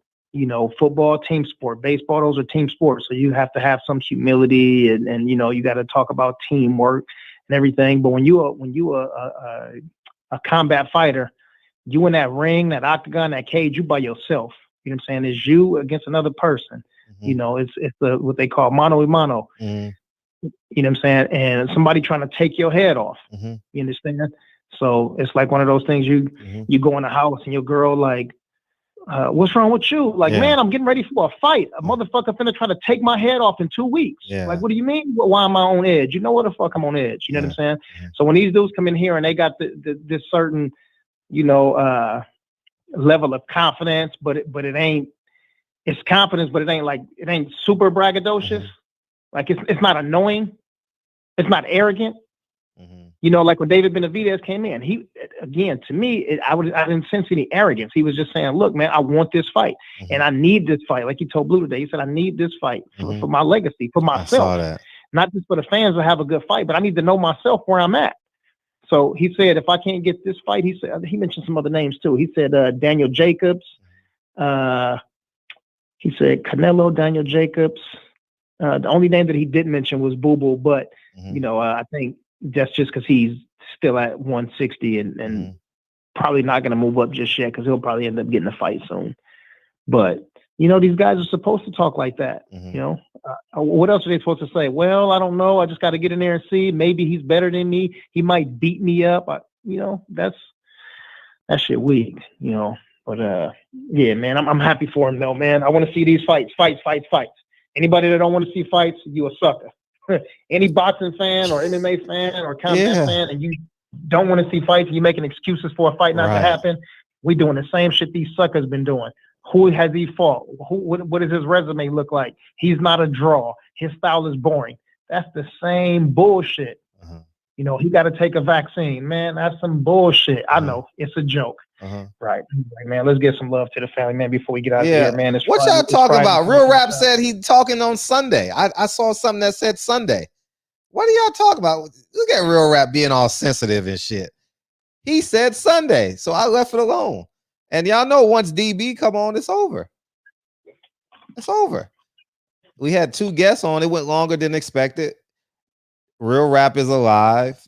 I saw what happened on his thing, and he said he wanted to talk on Sunday. So I left it alone. I think I'm not ignoring anything. It's a difference. Help me out. I'm just going off what he said. He said Sunday, if I'm not mistaken. He said, I'm not calling in because it's going to down the moment or something like that. Am I right? He said he'll talk on Sunday. Okay, thank you. All right, we got a guest the first hour. We got Dominic Byrd, NFL player, coming on Sunday. We going the Super Bowl. We got the Super Bowl. For those of you, some of you guys may still be boycotting. You're more than welcome to boycott. I'm giving you permission. You know what I mean? So so Sunday we'll come on. Real Rap, you're more than welcome to.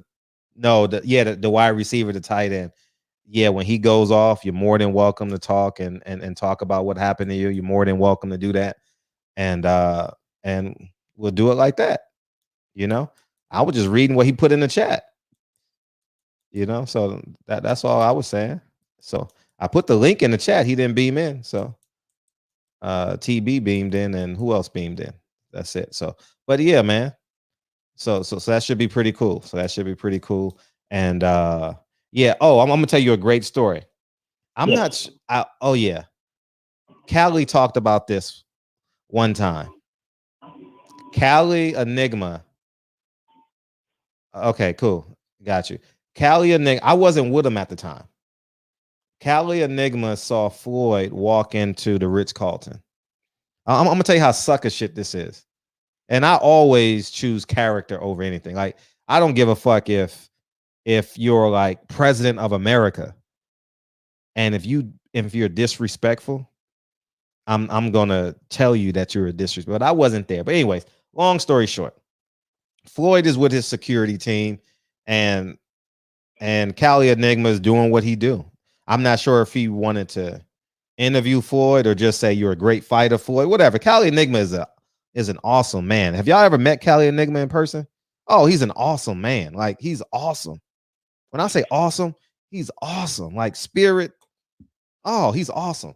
So he's walking into the Ritz-Carlton, and I don't know what was said. You know what Floyd told Cali Enigma? He said, "You don't look like you don't like you can afford to be in here."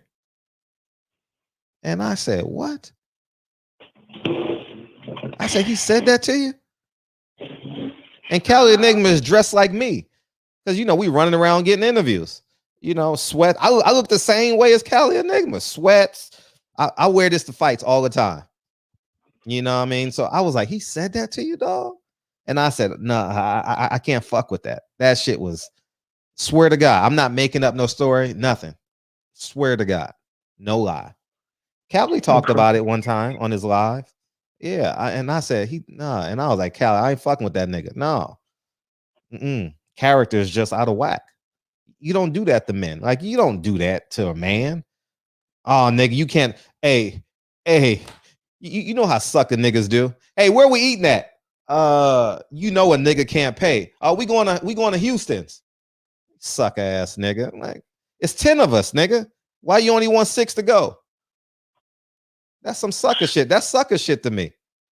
Yeah. That's like because you know I'm the guy I'm not bragging or nothing, but I always pay. Like, I'm the guy. I don't want no like people wondering about, oh man, where we got. No, nah, Nick. We just gonna have a good time. That's it. I don't give a fuck what. Let's just have a good time. If we going to get drinks, I'm getting the first round. I don't drink, but I'm getting the first round. If we eating, I'm paying. You know what I mean? That's just, and I don't like when people put materialism over character and the human experience. That shit is corny. That shit is mad corny. And no one should be there. So raise your kids that way. Don't ever teach them to do that shit, because capitalism is going to push them that way. Because I had to fight that shit too. You know what I mean? When you start getting success and you start meeting people, and I never said it before. I've never said it, but you think it sometimes because we're human. And don't do it. I'm never going to say Lincoln. Never will I tell that to Lincoln. Never in a million years. Never. Nah, man. So please, God, please raise your sons and daughters not to think like that. Please. If you got $10 and it's 2 people, y'all niggas going to get 99-cent tacos. Don't start that separation at 5 because that's where it starts. Oh, they can't come over because they you know, I'm like, imagine if I did that to my cousins and shit. I'm not bragging, but I probably have one of the biggest houses in my family, right? I imagine I say, oh, I don't want them to come over for Thanksgiving because, you know, they're this, they're that. No, everybody's coming. We ain't doing none of that. If you got $10, if Lincoln got $10 and he got 2 friends, y'all better find a way where 3 people eat. Y'all, if I ever see Lincoln walking down the street with a candy bar and he walking with 2 friends and they ain't got a candy bar, I'm gonna grab his ass. Why the fuck you didn't buy them a candy bar? And if I see that one friend with a candy bar and Lincoln and the other friend, I'm gonna go to the parent. I'm gonna be like, what is this? We ain't doing this classism shit. It ain't happening. It's not happening. Especially when you're dealing with character with these kids, man. It's so fluid and so volatile because they learn it late. Like now later. It's like, if nigga, man, share. You're right. Don't raise your kids that way. Please, God. I'm telling you, because I was raised that way. Like with my cousin, because I was the poorest kid. The poorest cousin. I was the poorest cousin out of all my cousins. The poorest. And when I look back at my childhood, you can see the classism and shit. Like in your family, you can see the classism. Don't raise your kids that way. Lincoln is the most gracious, humble kid. You know what I mean? Like, please, God. You know what I mean? Like, I want them to stay that way as long as they can. You know what I mean? So when you got 18 kids like DB, you know what I mean? You know, like hey, you ain't eating hamburgers. Everybody eating beans and rice. I don't give a fuck. Everybody eat. I don't give a fuck if you a millionaire. Everybody eating beans and rice. Everybody. You know what I mean? I give Reggie credit. The nigga, I mean, the breakfast. The nigga grossly overpaid. And I was like, damn, that's a cool ass nigga. I was like, man, you know, like, I won't put you on the spot, but I just want to appreciate you. Grossly overpaid when we went to Lolo's. I'm not arguing with 10 niggas over $10. It ain't happening. We ain't doing that. Nah, we gon' the same way we walk in together, we leaving together. And that's it.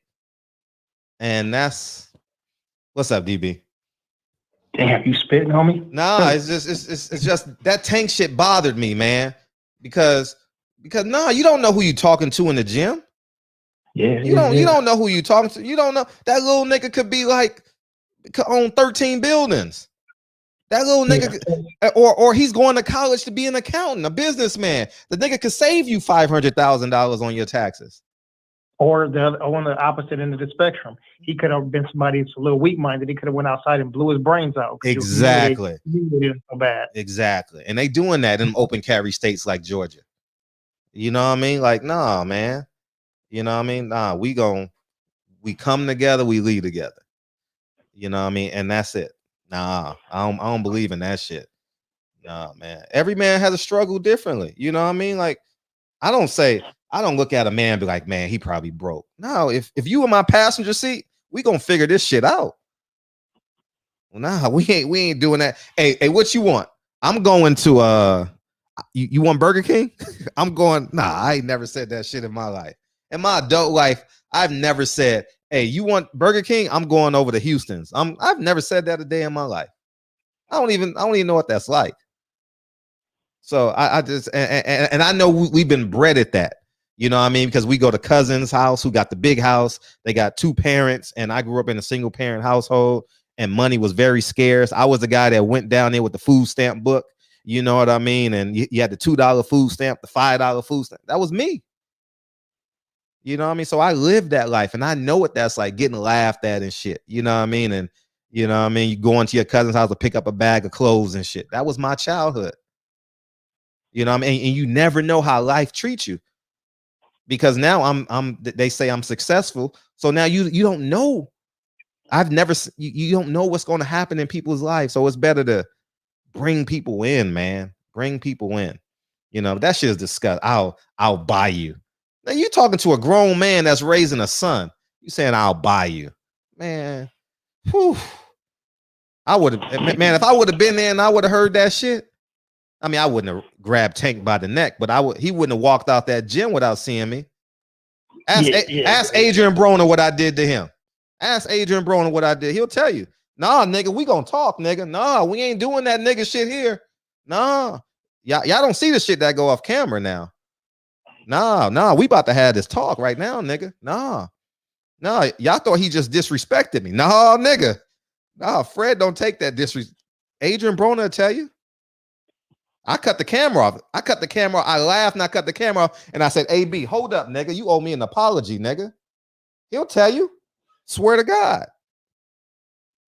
No lie. We ain't doing that. Nah. So, and that's the God honest truth. Adrian Broner will tell you that story right now. And that's the character we got to have for one another. You know what I mean? That classism shit is corny. That classism into us. You know what I mean? Yeah. You gonna brag about it? Yeah, brag about it is different than saying you a piece of shit and I got this. That's the difference. I want to hear y'all brag about your new car, you know, your new girlfriend, your new wife, your bigger house. That shit cool. You know what I mean? Oh, check. What's up, George? Oh, AB will tell you, I grabbed that nigga by his wrist. Hold up, nigga. Nah, we ain't doing that. You gonna have to whoop my ass in front of all these people. But you're not gonna disrespect me on camera and not expect me to respond. Nah, it ain't going down like that. So yeah, man. So I was like, hey, I want to tell the story now. So y'all remember the interview where AB said, I got some people here that'll do something to you? Did you see that interview? Of course. Nigga, I laughed. I cut that camera off. That's why the camera got cut off so fast. I said, AB, I grabbed that nigga. You owe me an apology, nigga. Oh, my bad, dog. He was kind of drunk. Oh, excuse me, I shouldn't say that. But he was kind of, you know, and I was like, man, you owe me an apology. Fuck that shit. He's like, oh, my bad, man. My bad. And he just went on and went out with his friends. But it ain't happening. I don't care if you can whoop my ass. Whoop it. But that disrespect shit, that line, because you got to teach them the lesson because it's going to save their life. You know what I mean? And that's what OGs do. They do things so it's going to save your life and or enhance your life. That's why OGs overemphasize respect. You ever walk down the street and they look a little different, some haggard, some rich, and they always overemphasize respect. They always emphasize like character because they trying to save your life, nigga. They trying to enhance your life. Like that's so important. So man, that Tank shit, I would have said, and I've said something to Tank before too.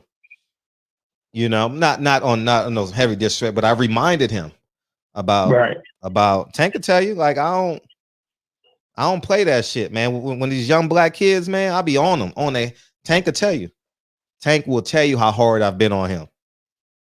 In private moments, only 2 or 3, nothing real serious, but I stay in his head. Nah, I'll buy you. What? You say that shit in my gym? What? I'll buy you. Man, it's crazy. And when people come in the gym, you walk in certain gyms and you already know who the owner or the manager is because they just kind of got their chin up a little bit, got their chest poked out. You walk in my gym, like there's, you know what I'm saying, there's no feel. You know what I'm saying? You see a nigga walking around barefoot, you know what I'm saying, like chilling on the mat with a laptop or whatever, you know what I'm saying, like in the corner. And you never know, you know what I'm saying? Somebody asking, oh, is the manager here? Like, nobody's here right now except for me, but what can I help you with? You know what I'm saying? Like, yeah. You understand? Like, I don't, you don't have to, my hand don't have to be in the air. Like, who are you looking for? This is my business. That kind of weak shit. That shit just so weak to me. You know what I'm saying? I just hate that. And Reggie just said something like that too. He said, I hate what people do.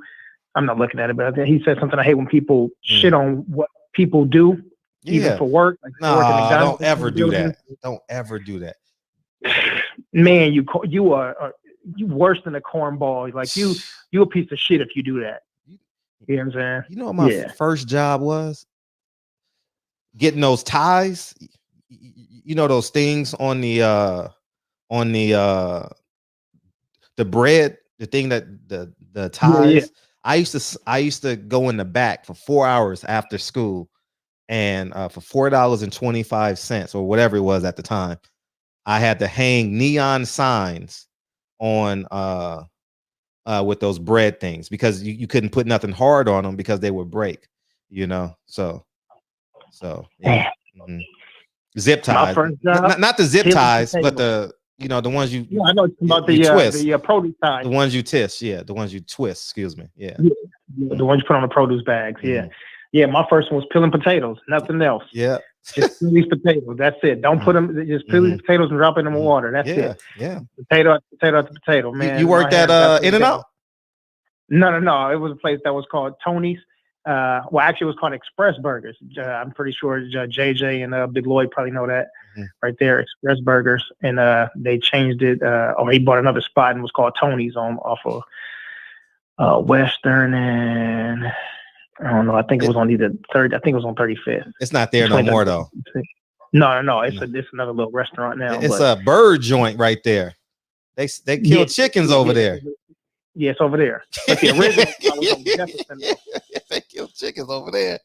Oh man, I be hearing them chickens and shit when I be at that red light sometimes. Man, that whole hood. You gotta think about it. Everything over there is Central American. It's all Belizeans, Salvadorians, and Guatemalans right there. You know what I'm saying? So, you in Little Belize and Little El Salvador shit. That's all you're gonna hear. Yeah, you're right. And that's one of the realest reasons why people don't respect Floyd. Because if you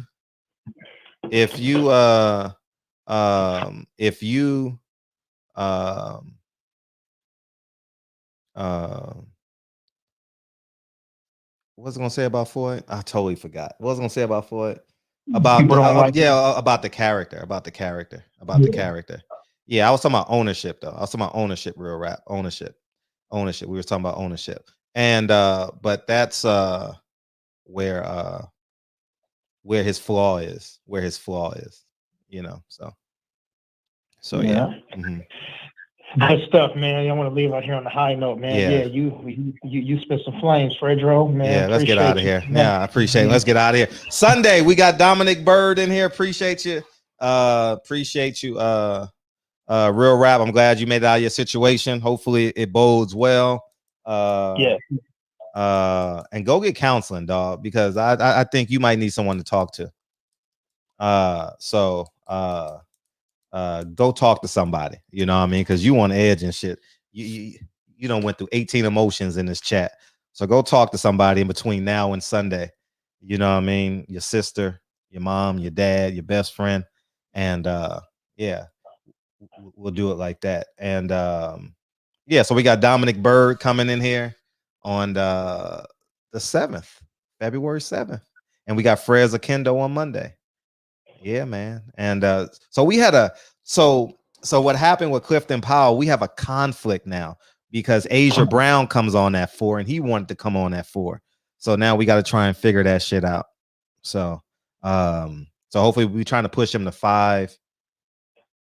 So trying to push it to 5:15. So hopefully we can push that to 5:15. And if we do that, I'm just gonna start the show at 4 on Wednesday, and won't have a show that evening. Because we'll have him coming back on at 5:15. So we'll do it like that. You there? On that Wednesday, yeah. Mm-hmm. If he agrees to it, I'm waiting on him to agree to it. And we got Ronnie Shield coming on next Thursday, so that should be exciting. Yeah. Good stuff. All right, yeah. Drop the link for the the GoFundMe. GoFundMe. I need to start putting that shit early on in the. Yeah. Drop the link. Yeah. GoFundMe. Add a cup of coffee to that. Yeah, add a cup of coffee to that, and we're gonna rock out. And yeah, man, it's all you, DB. Cool. You got to give at least 3 or 4 people some love, man. Oh shit, real rap needs some love, man. Real rap needs some love. Real rap, man. Real rap gets some love. Daryl gets some love. Jarvis gets some love. Hey. Rob G Films gets some love. Hey. E1K gets some love. Right on. Hey, Batman gets some love. He heard Canelo. He jumped out. I told you Canelo different. I told you Canelo different. Damn, man. Let a nigga breathe. If you ever want to bring Batman out, you say Canelo name 3 times. If you ever want to bring Fly High out, say Bud name 3 times. They gonna come through, boy. Yeah, man. Yeah, man. All right, we run through this. Reggie Owens, I'm pretty sure Reggie going live, man. We doing some history lessons over there and some old school boxing and tying them all together. But Reggie Owens after this right here, and it's at Boxing Conversations with Reggie Owens on YouTube. Yeah. All right, let's see. So we got they moving in the chat. My brother KJ, he said Jackson, Mississippi. Kenneth Johnson in the building. Chief Real Rap in the building. Free. Yeah. Right on. So you got to get a lawyer from your area. You got to get a lawyer from your area. So yeah, I don't know where it occurred. Yeah, Batman Boxing Talk. Batman Nello himself in the building. Shout out. Not Israel. Shalom, brother. My cousin Shemaine Callahan. Harlem Renaissance tonight. Oh shit. Harlem Renaissance tonight. That's my shit. The 20s, the roaring 20s in Harlem. Oh man. I'm gonna fall asleep. No. It's the roaring 20s, but it's the rolling 30s. Oh, okay. F. Riddle 45. E1K, Mr. Vegas, Mike Weary, the motherfucking great in the building. He had a birthday or something. I just saw Patty Dean something. Shout out to I don't want to thank Mike Weary the great. You go ahead and say what you want to say. Hey man, come on. Fuck him. My bro, Mike Weary the great. He had a birthday. Oh, let me see. Oh, is his birthday or? Oh, right on. Mom's birthday. His mom's? Oh, Mom Dukes, man. Mom Dukes. So Mom Weary the great. Mom Dukes. Mom Weary the great. Yeah, I get that. Mom Weary the great. Happy birthday to her, man. Right on, Auntie. Mm-hmm. Yeah, for sure. Unc, I thought you went to sleep already. Dre Fine is still in here. He said, man, will y'all get out of here so I can go lay down? Hey, I don't know the area you're in, man. Shit, what state did it happen in?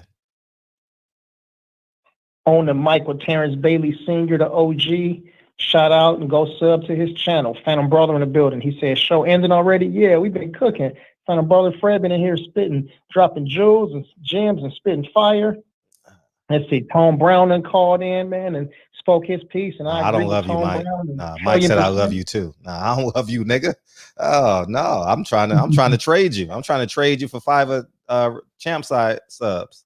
I'm trying to trade a 5-for-1 deal. I'm trying to convince him you Herschel Walker, nigga. or James Harden, you know, Charles Barkley, somebody. You in Tennessee? Man, Tennessee. Yeah. I don't know no lawyers, and I'll call them. Oh, yeah, okay. I'll call my lawyer and I'll see for sure. Promise you, I'll call him, and maybe you need to talk to somebody like maybe you need to tell your case to someone that's unattached to you. You know what I mean? You know what I mean? Like that way, I'm reading Mike Weary and talking to you. You know what I mean? Yeah. So yeah. So we'll do it like that. So, anyways, man, let's get out of here. Cool. And the whole South Central Brigade. Let me see. We got Reggie O from South Central. Got Box Fan, CPT. Got Big Tank, the Sweet Science Examiner. Got Jarvis Johnson, Big Lloyd, G Brown, Jason G. Man, South Central in here.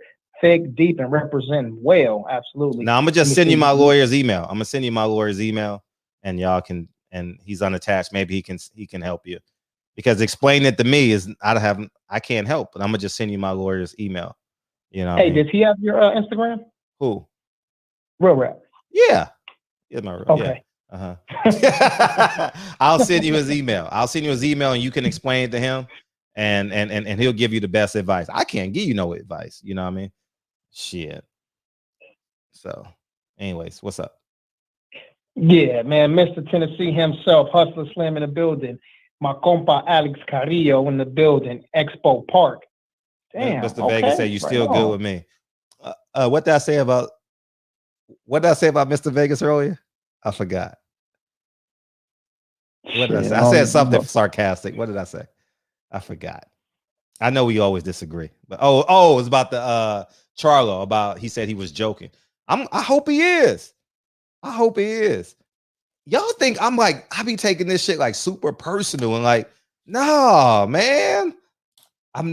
If y'all spent the day with me, y'all will realize I can honestly say I'm unflappable. Like, it's hard, man. It's hard to get me to carry shit, man. It's hard to get me to carry these daily emotions, man. And like, oh, fuck you. And it's hard. It really is. So I'm back in Detroit. I'm just talking between Fred rant. All right, go ahead. Oh, you called it a rant. You called it a rant. Interesting. What'd you say? Yeah, I don't know what. Oh shit, it's nigga. I said I'm gonna send you my lawyer's email, and he will navigate you. You know what I mean? He will navigate you because that's who I go for personal counsel. You telling me for 20 minutes ain't gonna change anything. So I'm gonna email you him. I'm trying to save 20 minutes of your life. Like I'm wasting probably people's lives now. You know what I mean? But I'm going to send you his email. Shout out to Jack in Detroit. And you tell him. And you're more than welcome. Everything. Dallas, Texas. And you can tell your story on Sunday. And H Money. And H Money. And people can call in. Terrence Bailey. Queen Patty Dean. Terrence Bailey can help. You know what I mean? Because S.Riddle 45, DMV 703. So yeah. So that's where we're at, man. Because there's no point you telling me what happened because you're gonna tell us on Sunday. I just want you to get to the bloodstream as quick as possible. So D-Man Jr. All right, we're good. Daryl Dow, Trap Lord. Birdman. Oh, good. Oh, shit. Terrence Bailey and Real Rap about to call each other. There it is. There it is. Right. Oh, man. That'll carry y'all to Sunday.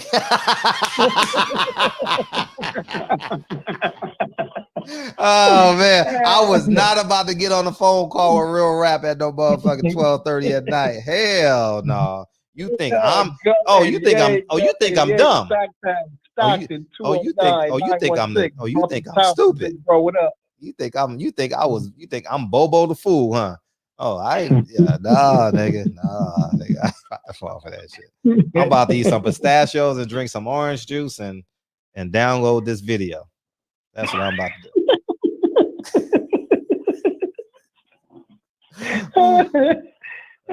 Shit. Yeah, y'all build. I want to look at the building. So y'all keep building. You know, hopefully it's not the Leaning Tower of Pisa. You know, hopefully it's more like Empire State Building. Centos boxing in the building. What's up, Centos? Rob. Nah, that nigga Terrence Bailey. That nigga said he was on the phone with Gary Russell for 2 hours. I said, Lord have mercy. Damn. You over in the building? No, I'm not evil. I just want to be exact. You know what I mean? All right, let's go. I'm waiting on you, nigga. Play the song, Fred. I got you. All right, man. Hey,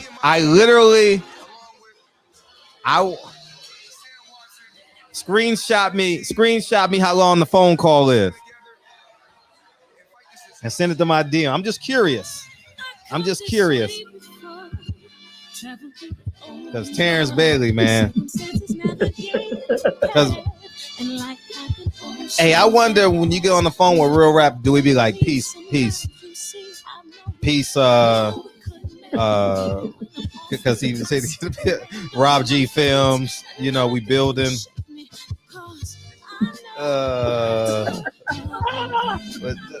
Oh man. Hey, Fred would just film me getting my ass whooped. No, I mean, someone got to film it. It got to be filmed. This is 2021. You know what I mean? Yeah, you know, someone got to film it. If you don't film it, it never happened. So,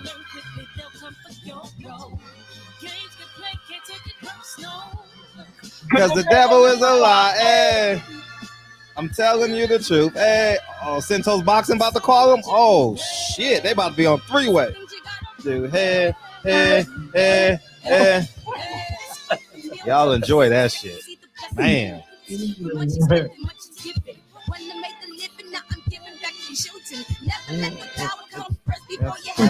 Yes. Yeah, you gotta have documented proof these days.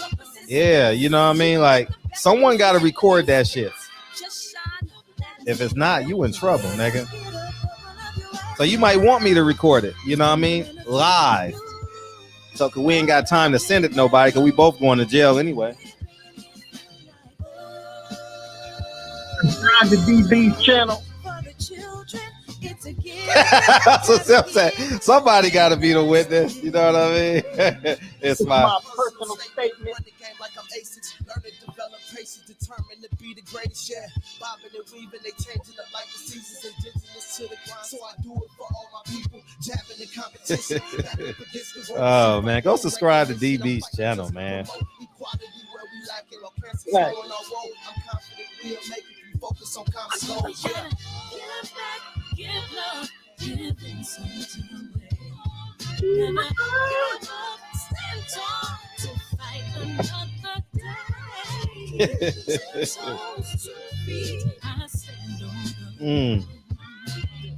How you gonna watch your brother get his ass whooped?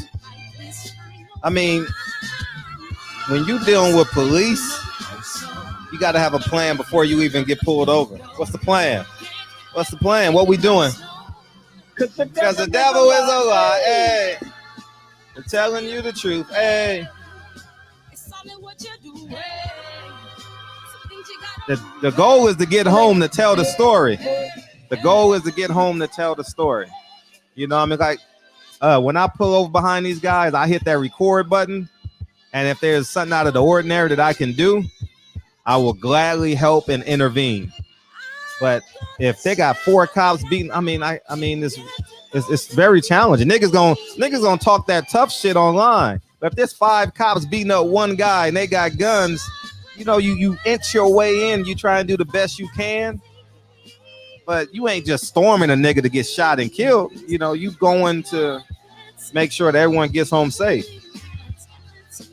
Oh man, I'm not gonna go off and leave you. I ain't never did that in my life. You know what I mean? Peace and love, brother. Peace and love. No, we ain't. Hey, love y'all, man. We'll talk about this on Sunday. We'll talk about this on Sunday when we're at B-Man. All right, love y'all, man. Peace.